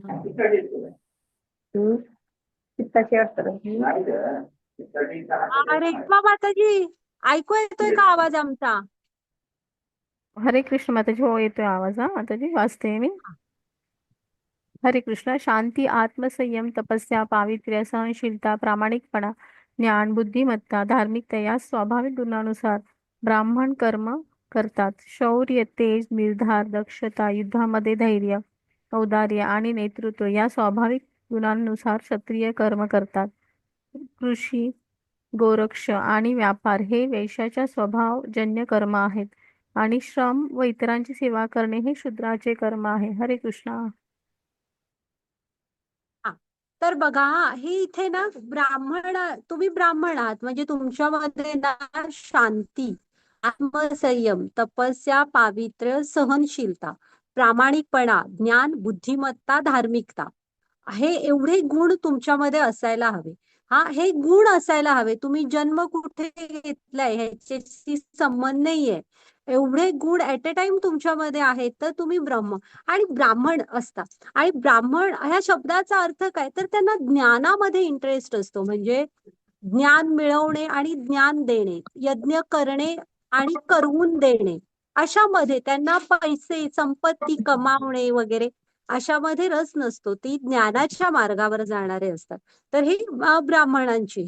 मग हे पुढचे शौर्य, तेज, निर्धार, दक्षता, युद्धामध्ये धैर्य, औदार्य, नेतृत्व, हे स्वाभाविक गुण क्षत्रियामध्ये असतात. एवढे गुण असायला हवे, तर तुम्ही क्षत्रिय आहात. आणि तुम्ही तुमचे गुण शोधा. ह्यातले तुमचे कुठले गुण आहेत आणि तुम्हाला त्यानुसार कुठली कर्म करायला आवडतायत, त्याप्रमाणे तुम्ही ब्राह्मण, क्षत्रिय, वैश्य, शूद्र कुठलाही हे स्वीकारा. काही प्रॉब्लेम नाहीये. तुमच्यातले गुण आणि कर्म हे बघा आणि त्याप्रमाणे स्वीकारा आणि जीवन जगा. ते गुणकर्म विभागशः आहे, जन्माने नाहीये. आणि कलियुगात तर सांगितलेलं आहे की सगळेच क्षुद्र आहेत. कलियुगाचा प्रभावच तसा आहे. आणि कृषी गोरक्षा व्यापार हे वैश्यांचा स्वभाव आहे की त्यांना व्यापार करायला आवडतो, कृषी गोरक्षा. आणि हे सगळ्यामध्ये आम्हाला इंटरेस्ट नाही, आम्हाला फक्त मदत करायला आवडते ह्या तिघांना त्यांची त्यांची कामं करण्यामध्ये. तरी नो प्रॉब्लेम, की आपल्याला बाकीच्यांना फक्त त्यांच्या कामामध्ये मदत करायला आवडते, आपला जॉब तेवढाच करणे, सॅलरी घेणे आणि आमचे वेगवेगळ्या हॉबीज आम्ही करतो, तरी काय प्रॉब्लेम नाही, तसंही केलं तरी चालू शकतं. हा, तर ह्याचं जे ध्येय आहे ना, आणि आश्रम विसरू नका. वर्णामध्ये आपण फार अडकतो, आश्रमाला खूप महत्व आहे, त्याप्रमाणे ते पाळा. आणि तुम्हाला जे आवडतात ती कर्म करा. ह्याचं आता पुढच्या छान आहेत स्लाइड, त्याचं ध्येय काय आहे की तुम्ही तुमची ज्या काम सफाईदारपणे करू शकता, कौशल्य आहे तुमच्यामध्ये, ते शोधा, ते करा. म्हणजे होईल काय, तर तुम्हाला एक वेळ उरेल दिवसात, की जो वेळ तुम्ही भगवत भक्तीसाठी वापरू शकाल. हे मेन ध्येय आहे आपलं. हा, मनुष्य जन्माचं ध्येय भगवत भक्ती, भगवत प्रेम आहे. हा, घ्या माताजी पुढची स्लाइड. आता इथे ना कृष्णाने सांगितलंय बघा, हा ऍक्च्युली वाचा माताजी, इथे त्यांनी सांगितलंय.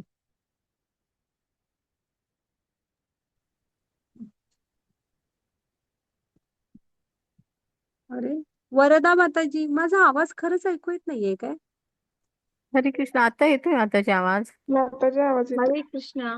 यथा प्रवृत्ति भूतानां येन सर्वमिदं ततं स कर्मणां तथा तमभ्यर्च्य सिद्धिं विन्दति मानवा. हरे कृष्ण. हरे कृष्ण. सर्व जीवांचा उद्गम आणि सर्वव्यापी असणाऱ्या भगवंताची पूजा करून मनुष्य आपल्या स्वकर्माद्वारे सिद्धी प्राप्त करू शकतो. हरे कृष्ण.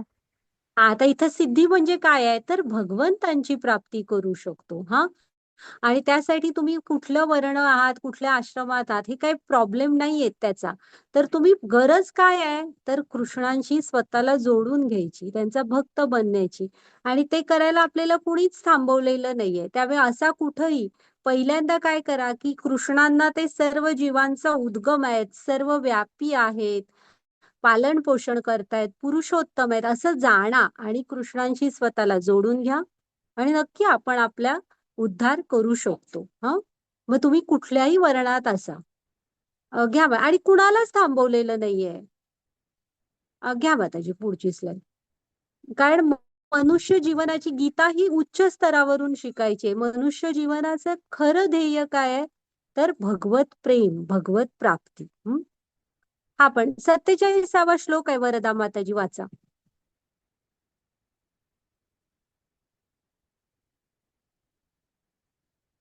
हरे कृष्ण. श्रेयान् स्वधर्मा विगुणः परधर्मा स्वनिष्ठिता स्वभावनियतं कर्म कुर्वान्नाप्नोति किल्बिषम्. हरे कृष्ण. हरे कृष्ण. मनुष्याने आपल्याला प्राप्त केलेले कर्म सदोष रीतीने करणे हे परक्याचे कर्म स्वीकारून ते पूर्ण रीतीने करण्यापेक्षा अधिक श्रेयस्कर आहे. मनुष्याला त्याच्या स्वभावाला अनुसरून सांगण्यात आलेले कर्म हे कधीच पापाने प्रभावित होत नाही. हरे कृष्ण. म्हणजे ना, तुम्हाला जे प्राप्त झालेलं कर्म आहे ना, ते तुम्ही परक्याचं स्वीकारण्यापेक्षा स्वतःचं केलेलं चांगलं. म्हणजे कसं, मित्राला ह्या गोष्टीमध्ये करिअर करायचंय म्हणून मी पण जातो. अरे त्याला त्याच्यामध्ये रस आहे, त्याला ते जमतंय, तुम्ही तुमचे इंटरेस्ट शोधा. हा, तुम्हाला काय आवडतंय, मला हे जमतंय, मला रस आहे, ते त्याला जमतंय म्हणून आपल्याला जमेल असं नाही, आणि मग तिकडे जाऊन आपला गोंधळ उडणार. म्हणून कृष्ण म्हणतायत की स्वतःचं कर्म करणं हे परक्याचं करण्यापेक्षा श्रेष्ठ आहे. आता इथं त्यांनी एकच परीक्षा ठेवली आहे, की काय, झाडावर चढा. हत्ती कधीच ती पुरी करू शकणार नाही, कुत्रा नाही, लाईफ सगळं जाईल, पण बाबा झाडावर चढायला काही जमणार नाही. मासा, तो बिचारा पाण्यातनं बाहेर आला की ते परीक्षा त्याला जीवघेणी ठरणार. तो सील, तो पडत, तो कधी, तो बर्फातला असतो तो सील किंवा हा पेग्विन, ते म्हणणार झाड आधी कशाला म्हणतात, ती कुठं, ते बर्फातले प्राणी ते कुठे बघतात झाड वगैरे. हा, पूर्ण 2च जण करू शकतात. कुठलं, एक तो पक्षी आणि दुसरं माकड, हे झाडावर चढू शकतं. बाकीच्यानी त्याच्यासाठी म्हणजे प्रयत्न करणं म्हणजे वेस्ट ऑफ टाइम आहे. त्यामुळे तुम्ही स्वतःच तुमचं कर्म हे करणं हे अधिक श्रेयस्कर आहे हा, कृष्ण म्हणतात. आणि मनुष्याला त्याच्या स्वभावाला अनुसरून सांगण्यात आलेले हे कधी पापाने प्रभावित होत नाही. तुम्ही तुमच्या इंटरेस्ट, भाव, तुम्हाला कुठले गुण आहेत तुमच्यामध्ये, तुम्हाला कुठले कर्म करायला आवडतात, ह्याप्रमाणे तुमची हे निवडा. करिअर म्हणा किंवा इथं शेवटी आपल्याला राहण्यासाठी ना थोडा स्ट्रगल आहे. मग त्यासाठी तुम्हाला पैसे लागतात, अन्न वस्त्र निवारा ह्या बेसिक गरज. मग ते पूर्ण करण्यासाठी ना तुमच्या आवडतं ते क्षेत्र तुम्ही निवडा आणि सफाईदार करा. आणि मेन म्हणजे कृष्णांना विसरू नका. ह्या वर्णाश्रम ध्येय कृष्ण हे ठेवा. घ्या माताजी पुढची स्लाइड. कारण आपल्याला इथे वेळ हा मर्यादित मिळालेला आहे. जी मनुष्य जीवनाचं मूल्य समजून घ्या. ओके, हरे वाचा कृष्ण. माताजी. हरे कृष्ण. जो आत्मसंयमी अनासक्त आहे, जो सर्व प्राकृत भोगांना तुच्छ लेखतो, तो संन्यासाद्वारे कर्मबंधनातून मुक्तता देणारी परमोच्च परिपूर्ण अवस्था प्राप्त करतो. हरे हा, मग संन्यासाद्वारे म्हटलंय बघा. म्हणजे वास्तविक संन्यास काय आहे, की पहिल्यांदा आपण हे समजायचं की मी आत्मा आहे आणि मी कृष्णांचा नित्य दास आहे. आणि आपल्याला ते आवडतं. आत्म्याच्या आनंदासाठी जर का थोडस काहीतरी कराल तर बघा तुम्ही हे जे, आणि कशाला आपण फळांची अपेक्षा, कृष्ण तर द्यायलाच बसलेले. ते तर अनंत कोटी ब्रह्मांड नायक आहेत. त्यांनी कुठं भक्तांना कधी काय कमी केलंय? त्यामुळे आपण कशाला चिंता करायची, ते तर द्यायलाच बसलेले आहेत. हा, आणि त्यामुळे ना ही कर्माच्या बंधनांची म्हणजे फळांच्या अपेक्षेमध्ये नका अडकून पडू. हा, भगवंत सगळं बघून घ्यायला समर्थ आहे. त्यामुळे आपल्याला कृष्णांशी जोडून घ्या. आणि खरी त्या हे मग आपल्यामध्ये ना हळूहळू आपण इंद्रिय तृप्ती वगैरे ह्याच्या पुढे जाऊ शकतो नक्कीच. हम्म, घ्या माताजी पुढची slide.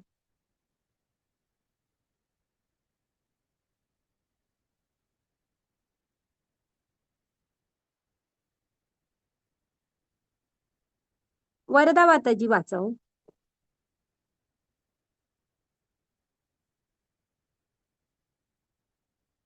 हरे कृष्ण. ब्रह्मभूता प्रसन्नात्मा न शोचति न काङ्क्षति समः सर्वेषु भूतेषु मद्भक्ति लभते परां. हरे कृष्ण.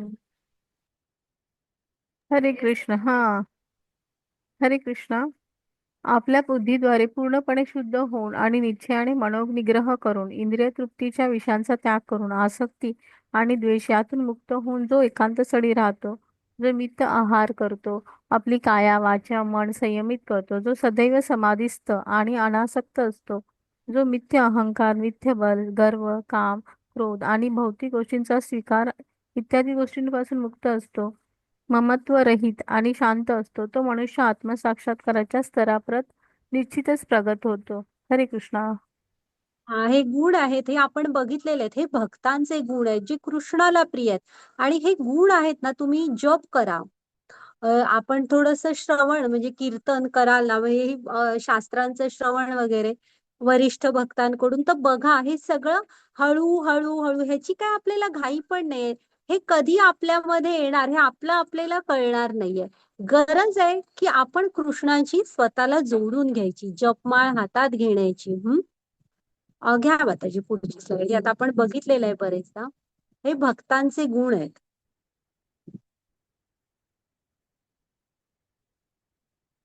वरदा माताजी 55वा श्लोक. हरे कृष्ण.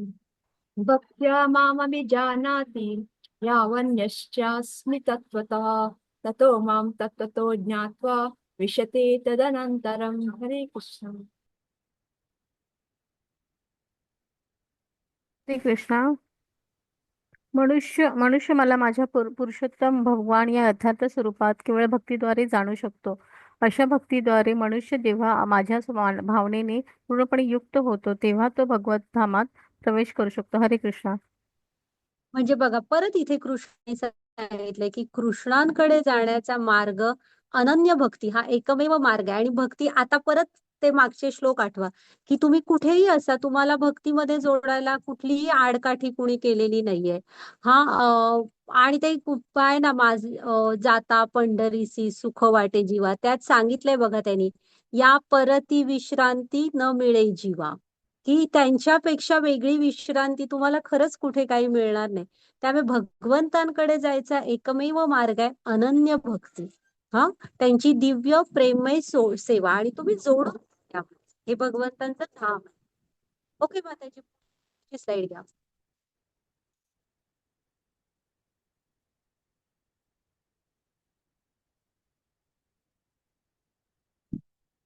वरदा माताजी. सर्वकर्माण्यपि सदा कुर्वाणि मदव्यापाश्रयः मत्प्रसादादवाप्नोति शाश्वतं पदमव्ययम्. हरे कृष्ण. हरे कृष्णा. माझा शुद्ध भक्त जरी सर्व प्रकारची कर्मे करीत असला तरी माझ्या आश्रमाखाली माझ्या कृपेने त्याला शाश्वत आणि अविनाशी धामाची प्राप्ती होते. हरे कृष्णा. हा, तर कृष्ण काय सांगतायत बघा, तुम्ही कृष्ण भावना भावित कर्म जी काय करताना सगळ्या मग तुम्ही इंटरनेट वापरा, तुम्ही हे आता युट्यूब वापरतोय, हा, असं काहीही केलात तरी आहे ना, ती भगवंतांसाठी करतोय तर काय त्याला तुम्हाला बंधनं लागत नसतात. हा, आणि भगवंतांच्या कृपेखाली असल्यामुळे भगवंतांची तुम्हाला प्राप्ती होऊ शकते, कारण आपण आपल्या इंद्रियांना कृष्णांशी जोडून घ्यायचंय. हा, घ्या माताजी पुढची slide. हा, वरदा माताजी.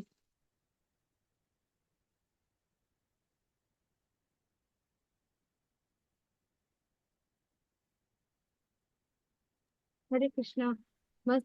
मच्छन्ति सर्वदुर्गाणि मत्प्रसादात् तरिष्यति अथा चेत्त्वा महङ्कारान् त्रेष्यसि विना शंक्षसि. हरे कृष्ण. हरे कृष्णा. जर तू माझ्या भावनेने युक्त झालास तर माझ्या कृपेने तू बद्ध जीवनातील सर्व संकटे पार करशील. तथापि तू अशा भावनीय ये कर्म न करता व अहंकाराने माझं न ऐकता कर्म केलेस तर त्याचा नाश पावशील. हरे कृष्णा. हा, कर्म केलास तर नाश पावशील. म्हणजे कृष्ण इथं पुन्हा एकदा, एक आई असते बघा, त्यांना किती वाटतं बघा की आपण त्यांच्याकडे यावं. आता आपण ती वाट चुकलेली वासरू आहोत. तर कृष्ण इथे पुन्हा आपल्याला एक इशारा देत आहेत की आपण आहे ना, आपण भगवंतांच्या भावनेने युक्त होऊन जर का ह्या भौतिक, हे तर आहे भवसागर, इथे एकदा त्यांच्या हाताने हात दिला ना, सोपवलं आपलं जीवन त्यांच्या हातात, तर आपण ही संकट इथे येऊन जाऊन असतात ही नक्की पार करू शकू. आणि असं न करता स्वतःवरच सगळं घेतलात तर मात्र कसं आहे, ह्या भवसागरात पुन्हा ती बंधनं कर्मांची, मग त्यासाठी जन्म घ्या, आत्मा पुन्हा पुन्हा त्या जन्म मृत्यूच्या फेऱ्यामध्ये अडकून पडणार. हा, घ्या माताजी. त्यामुळे आपल्याला करायचं काय, कृष्णांच्या हातामध्ये आपल्याला जीवनाची आपली दोर द्यायची आहे. हा, वरदा माताजी, 61वा श्लोक. हरे कृष्ण. ईश्वरः सर्वभूतानां हृदेशे अर्जुन तिष्ठति भ्रामयन् सर्वभूतानि यन्त्ररूढानि मायया. हरे कृष्ण. हरे कृष्णा. हे अर्जुन, परमेश्वर प्रत्येक जीवाच्या हृदयात स्थित आहे. तो सर्व जीवांचे भ्रमण निर्देशित करीत आहे. हे सर्व जीव मायेने बनलेल्या यंत्रावर आरूढ आहेत. हरे कृष्णा. आपलं हे जे शरीर आहे ना, ह्याला कृष्ण काय म्हणतायत बघा, मायेने बनवलेलं यंत्र आहे. आणि ह्या यंत्राला वर आपण असे काय आरूढ झालो, आणि तुम्ही मगाशी मागे एकदा सांगितलेलं बघा, तो खाली बघतोय बघा, लाल रंगाचं फळ खातोय, तो आपण आहोत. आणि वर जो आहे ना, तो पक्षी कृष्ण आहेत, आपल्या हृदयातच आहेत, आणि ती वाट बघतायत कधीतरी आपली ही फळं खाणं संपेल इंद्रिय भोगांची, आणि आपण त्यांच्याकडे बघू. पण आपल्याला कसं आहे, ह्या फांदीवरची झाली, जरा त्या फांदीवर बघतो, मग जरा शेजारच्या झाडावर जातो, नाही 2 झाडं सोडून पुढे जातो, तिकडे जरा आणि छान फळं दिसत आहेत, त्याचा जरा सुगंध चांगला येतो. असं म्हणजे आपण आहे ना, कृष्णांच्या हृदयातल्याच भगवंतांकडे बघायला शिकायला हवं. हा, तर आपण पण नक्की त्यांच्याकडे जाऊ शकू. या माताजी पुढची स्लाइड. तर लक्षात ठेवा की ते प्रत्येकाच्या हृदयात आहेत आणि बघतायत आपल्याकडे, फार लांब नाहीत आपल्यापासून. हा, वाचा माताजी. हरे कृष्ण.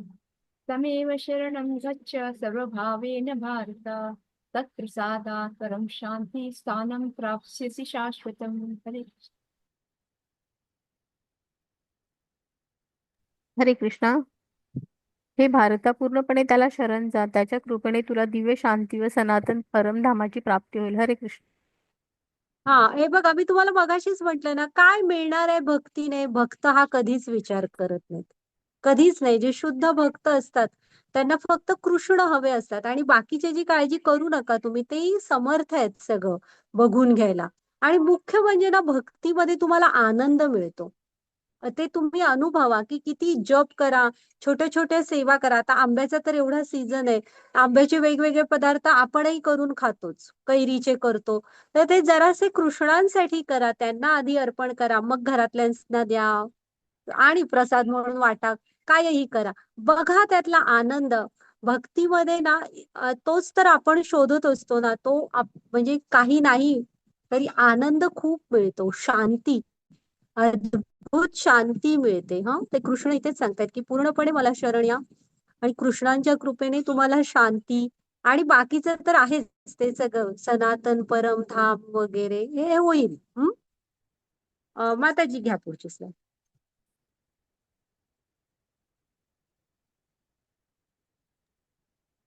हरे कृष्णा. वाचू का फक्त हे? हरे हरे कृष्ण. हा इति ते हा, नाही. ज्ञानमाख्यातं भूयात् भूयातरं मया इन्द्रश्च तदेशेषेण यथेच्छसि तथा कुरु. हरे कृष्ण. हरे कृष्णा. याप्रमाणे मी तुला अत्याधिक गुह्य ज्ञान सांगितले आहे. याचा पूर्णपणे विचार कर आणि तुझ्या इच्छेस जे येईल ते कर. हरे कृष्णा. आता इथे पण एक रिलेशनशिप मध्ये नाती कशी असावीत बघा. एवढं सांगतायत कृष्ण, 2व्या अध्यायापासून सगळं तर सांगितलं, तरी अर्जुनाला काय म्हणतायत बघा ते, की मी जे तुला अत्यंतिक गुह्य ज्ञान, जे जाणल्यावर आता काय जाणायचं शिल्लक वगैरे नाहीये, असं सगळं तुला अर्जुना सांगितलंय. आता तू पूर्णपणे विचार कर आणि तुझ्या इच्छेस येईल ते कर. म्हणजे एक स्वातंत्र्य मी म्हटलं ना, कृष्णाने तुम्हाला दिलेलं आहे, ते ते बघा, ते स्वातंत्र्य मर्यादेत ठेवतायत, की हा अर्जुना, सांगायचं ते तुला सगळं सांगितलंय, आता निर्णय तुझा तू घे. हा, मग गीता आपल्याला जीवनात आपलं आचरण कसं असावं ते बघा कसे शिकवतायत. घ्या माताजी पुढची स्लाइड. हरे कृष्ण. हा तो हा वरदा मन्मना माताजी श्लोक. मन्मना भव मद्भक्त मद्याजी मां नमस्कुरु मामेव सत्यं ते प्रतिजाने प्रियोऽसि मे. हरे कृष्ण. हरे कृष्णा. सदैव माझे चिंतन कर, माझा भक्त हो, माझे पूजन कर, मलाच नमस्कार कर. याप्रमाणे निश्चितपणे तू मला प्राप्त होशील. मी तुला हे प्रतिज्ञेने सांगतो, कारण तू एक अत्यंत प्रिय सखा आहे. हरे कृष्णा. बघा, हाच तो श्लोक आपण 9व्या अध्यायात बघितला होता. परत इथे आला की मनमना भव, हा भक्तीचा मार्ग आहे. काय? माझे चिंतन कर, म्हणजे मनात विचार हवेत आपल्या कृष्णांच्या. म्हणजे गीतेचा क्लास झाला, कृष्णांना विसरलो असं नाही, त्यांच्या आपल्या मनात हवेत, त्यांना राहायला द्यायला हवं आपण. हा, त्यांचा भक्ती करायची, त्यांचं पूजन कर आणि त्यांना नमस्कार करा. हा भक्तीचा मार्ग आहे. याप्रमाणे तुम्हाला निश्चित प्राप्त होतील. आणि हे ते प्रतिज्ञेने सांगतायत बघा. हा कृष्णांची प्रतिज्ञा आहे, आपली प्रतिज्ञा नव्हे. आणि का सांगतायत? तू माझा प्रिय सखा आहेस म्हणून.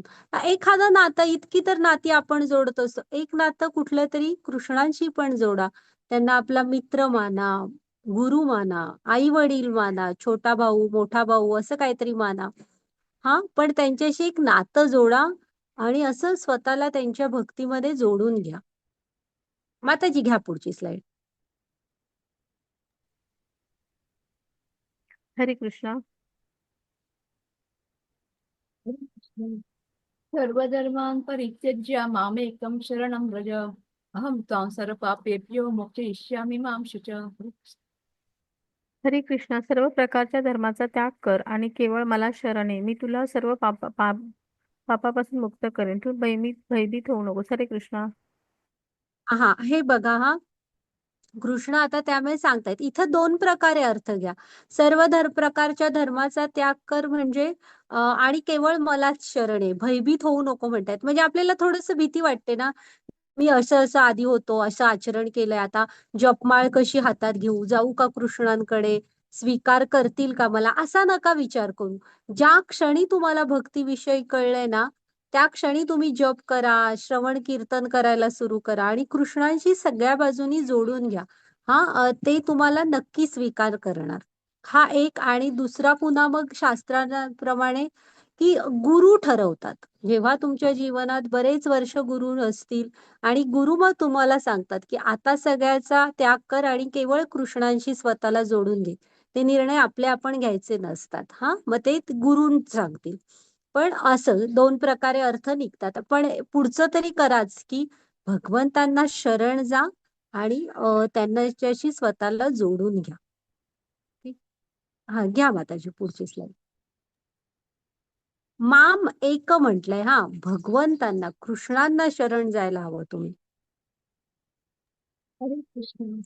इदन्ते न तपस्काय न भक्ताय कदाचन न च शुश्रूषवे वाच्यं न च मांशो योऽभ्यसूयति. हरे कृष्ण.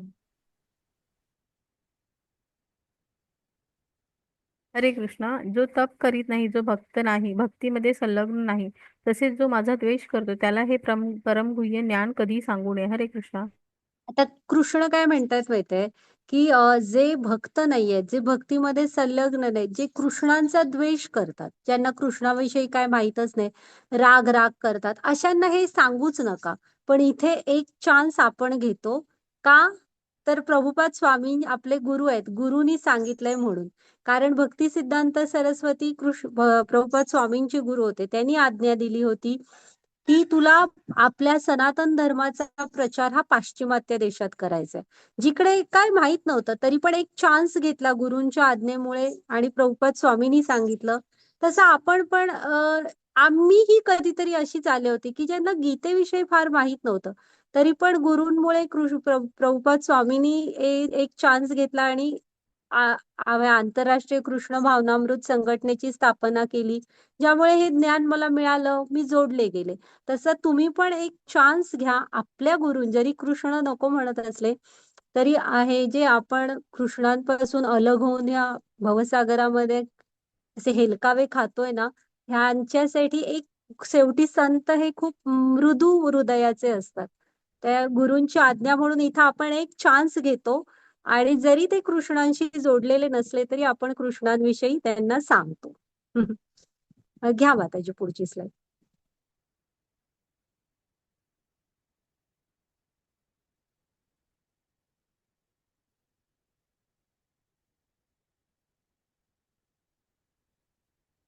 माताजी पुढची स्लाइड घ्या.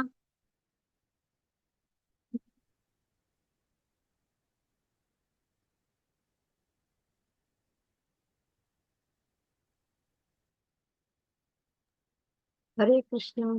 य इदं परमं गुह्यं मद्भक्तेष्वभिधास्यति भक्तिमयी परां कृत्वा मामे वैश्यस्य संशयः न च तस्मान् मनुष्येषु कश्चिन्मे प्रियकृत्तमः भविता न च मे तस्मादन्यं प्रियतरो भुवि. हरे कृष्ण. हरे कृष्णा. जो जो मनुष्य भक्तांना हे परमगुह्य रहस्य सांगेल, त्याला निश्चितपणे शुद्ध भक्ती प्राप्त होईल. अखेरीस तो माझ्याकडे परत येईल, यात मुळी संशय नाही. त्याच्यापेक्षा मला अधिक प्रिय असा कोणी सेवक या जगामध्ये, तसेच त्याच्यापेक्षा अधिक प्रिय असा कोणी होणारही नाही. हरे कृष्णा. बघा कृष्णाने काय सांगितलं. हे जे कृष्णांविषयीचं ज्ञान आहे ना, हे कृष्ण भावना भावित जीवनाचं ज्ञान, हे जे गीता भागवतम ह्याचं ज्ञान जे कोण सांगेल त्यांना शुद्धपणे भक्ती प्राप्त होईल. दुसरं भगवंतांकडे जाऊ. हे तर ठीक आहे. पुढे बघा काय सांगितलंय. त्याच्यापेक्षा अधिक प्रिय असा कोणीही सेवक मला या जगामध्ये नाही आणि होणारही नाही. मग हे आपले जे संत आहेत, ज्यांनी जीवनात खूप त्रास सहन केले पण हे केलं आपल्यासारख्या लोकांसाठी, ते किती प्रिय असतील बघा. सगळे इथे प्रभुपाद स्वामी आहेत आणि हे सगळेच संत किती कृष्णांना प्रिय असतील. घ्या माताजी पुढची स्लाइड.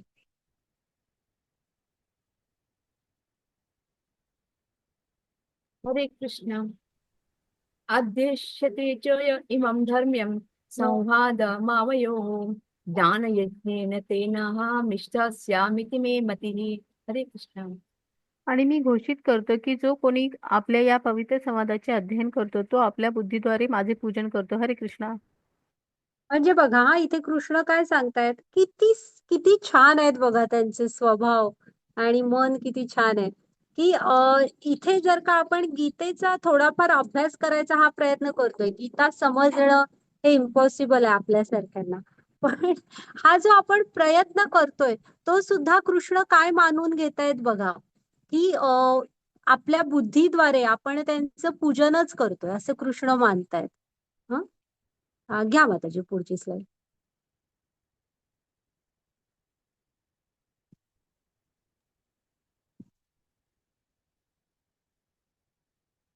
हरे कृष्ण. श्रद्धावान् अनसूयश्च शृण्वयादपि यो नरः सोऽपि मुक्तः शुभालङ्कान् प्राप्तनु यत् पुण्यकर्मणा हरे कृष्ण. थोडं अक्षर हे आहे चुकीचे आहे. हा हो होय, टायपो एरर आहेत त्या. हरे कृष्णा. आणि जो मनुष्य श्रद्धेने व द्वेष न करता श्रवण करतो तो सर्व पापातून मुक्त होतो आणि पुण्यवान लोक जेथे वास करतात त्या शुभ शुभ लोकांची तो प्राप्ती करतो. हरे कृष्णा. हा. तर आपल्याला ना श्रवण कसं करायचं असतं, परत एकदा लक्षात ठेवा की श्रद्धेने, द्वेष करू नका. प्रश्न आले तर विचारू शकतो आपण. श्रद्धा हवी, द्वेष करू नका, तर आपण सर्व पापातून मुक्त होऊ आणि भक्त जिथे निवास करतात अशा ठिकाणी जाऊ शकू. म्हणजे श्रवणाचं सुद्धा, म्हणजे नुसतं ऐकलं तरी किती पवित्र आहे बघा हे. घ्या माताजी पुढची स्लाइड. हरे कृष्ण. नष्टो मोह स्मृतिर्लब्धा यत्र त्वत्प्रसादान्मया स्थितोऽस्मि गतसन्देहः करिष्ये वचनं तव. हरे कृष्ण. हरे कृष्णा. अर्जुन म्हणाला, हे कृष्ण, हे अच्युत, माझा मोह आता नष्ट झाला आहे. तुमच्या कृपेने मला माझी स्मृती पुन्हा प्राप्त झाले. मी आता दृढ आणि संशयमुक्त झालो आहे आणि तुमच्या आज्ञेनुसार मी कर्म करण्यास तयार आहे. हरे कृष्णा. बघा आता त्याचे मोह नष्ट झालेत. हा अर्जुन तोच आहे. हा दुसऱ्या अध्यायात सांगत होता, माझ्या क्षत्रिय असून हातातनं शस्त्र गळून पडलं होतं अर्जुनाचं. तोच अर्जुन. गीता किती प्रेरणेचं पुस्तक आहे बघा. आता काय म्हणतोय की माझी मोह नष्ट झालाय, म्हणजे त्याचे अज्ञान होतं ना त्यात बाहेर पडलोय म्हणतोय, आणि माझी स्मृती मला पुन्हा मिळाली. म्हणजे काय की मी कृष्णांचा नित्य दास आहे आणि आता मी तुम्ही सांगाल ते तुमच्या आज्ञेनुसार कर्म करण्यास तयार आहे. आता पूर्ण संशय मुक्त दृढ निश्चयी झालोय. घ्या माताजी पुढची स्लाइड. हा वाचा. हरे कृष्ण. संजय म्हणाला, याप्रमाणे श्रीकृष्ण आणि अर्जुन या दोन महात्म्याचा संवाद मी ऐकला. हा संवाद अत्यंत अद्भुत आणि रोमांचकारी आहे. व्यासदेवांच्या कृपेने हे परम गुह्य ज्ञान योगेश्वर श्रीकृष्ण अर्जुनला सांगत असताना साक्षात त्यांच्याकडून मी ऐकले आहे. हे राजन, श्रीकृष्ण आणि अर्जुन यांच्या या अद्भुत आणि पवित्र संवादाचे वारंवार स्मरण होऊन मला प्रतिक्षण व पुन्हा पुन्हा हर्ष होत आहे. हरे कृष्णा. ह्या भावना बघा, ह्या कुणाच्या भावना आहेत? संजयाच्या. कसं वाटतंय त्याला, रोमांच उभे राहत आहेत, म्हणजे हे आनंदाचे आहेत, भीतीचे नव्हे. आणि अद्भुत असा संवाद आहे म्हणतोय तो. आणि की व्यासदेवा म्हणजे त्याने गुरुंमुळे ऐकला. गुरुनी त्याला ती हे दिली होती ना दिव्य दृष्टी, त्यामुळे मी ऐकलं. आणि काय होतंय की वारंवार या संवादाचं स्मरण करून हर्ष होत आहे, पुन्हा पुन्हा आनंद लहरी उठतायत. असं बघा त्याला किती आनंद होतोय संजयाला. घ्या माताजी पुढची स्लाइड. आणि संजय इथे एक डिक्लेअर पण करतो आता बघा. हरे कृष्णा. हे राजन, भगवान श्रीकृष्णाचे अद्भुत रूप स्मरण केल्याने मी अधिकाधिक विस्मयकारी होत आहे आणि मला पुन्हा पुन्हा हर्ष होत आहे. हरे कृष्णा. हा चालेल, असू दे, घ्या पुढची स्लाइड.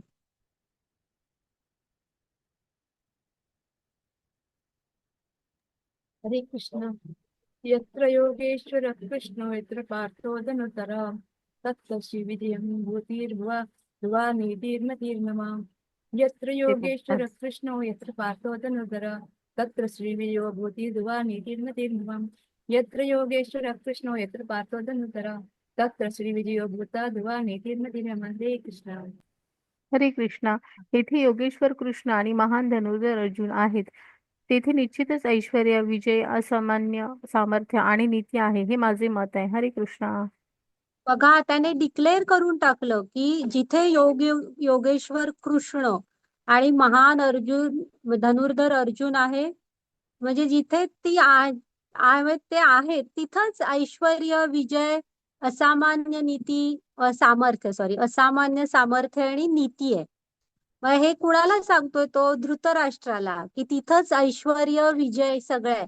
म्हणजे त्याने एक प्रकारे युद्धाचा निर्णय देऊन टाकलेला आहे की जीवनात कृष्णांच्या विरुद्ध जाऊन धृतराष्ट्र जे काय करणार आहे तिथे विजय नाहीये. हा ओके माताजी, झाला असणार आपला. हा तर त्याने बघा निर्णय देऊन टाकला. आणि एक लक्षात आलं का तुमच्या?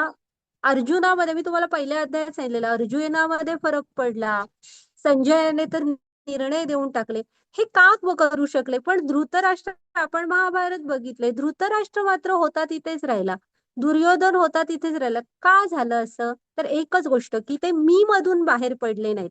मी आणि माझं ह्याच्या पलीकडे जेव्हा आपण पाहू शकू तेव्हाच कृष्ण आपल्या जीवनामध्ये येणार. म्हणून कृष्ण सतत सांगतायत की तुमचं मन मला द्या आणि मिथ्या अहंकार नको. आपल्यामध्ये खरा अहंकार हवा. कुठला? की आपण कृष्णाचे नित्य दास आहोत आणि घ्या त्यांच्या सेवेमध्ये स्वतःला जोडून. तर आपण काय काय बघितलं? कर्मयोगातून कर्मयोगाद्वारे बंधनातून मुक्ती कशी? तर आपण बघितलं ते.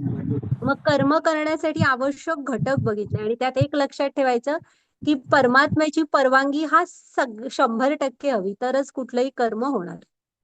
3 गुण कसं सगळं आपलं नियंत्रित करतात ते पाहिलं.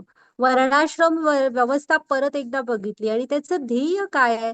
तर भगवंतांची प्राप्ती, दुसरं काही नाहीये. त्यामुळे त्याच्यात विनाकारण अडकून पडू नका. मग ब्रह्मस्तरावर त्याच्यातनच येतो पुढं आपण. मग शुद्ध भक्ती, कृष्ण भावनेविषयी बघितलं आणि ह्याचा संजयाचा निष्कर्ष पण बघितला. तर झाला आपला हा उपक्रम पूर्ण. 18 दिवसात 18 अध्याय. तर ही जी सेवा झाली ही कृष्णांच्या चरणी अर्पण करते, राधाकृष्णांना प्रणाम करते आणि तुम्ही पण त्यांच्या चरकडे अशी प्रार्थना करते की तुम्ही पण भगवत भक्तीमध्ये जोडून घ्याल स्वतःला. तुमच्यावर पण कृपा आशीर्वाद असू दे. ओके. घ्या माता. आणि आपल्या रेश्मा माताजी आणि वरदा माताजी कंटिन्यू येत राहिल्या. तर सर्वांना प्रणाम. तुम्ही पण अगदी वेळेत सगळी जण आलात. मी पुन्हा म्हणते, तुमच्यामुळे उत्साह येत राहतो. आमच्या लिंक शेअर करा. तर चालेल. हरे कृष्णा सर्वांना. धन्यवाद. धन्यवाद माताजी, माताजी. रेकॉर्डिंग स्टॉप केलं तरी चालेल. माताजी, पूजा माताजी येणार आहेत. तुम्ही सगळे थांबा थोडा वेळ. पूजा माताजी येणार आहेत तुम्हाला सगळे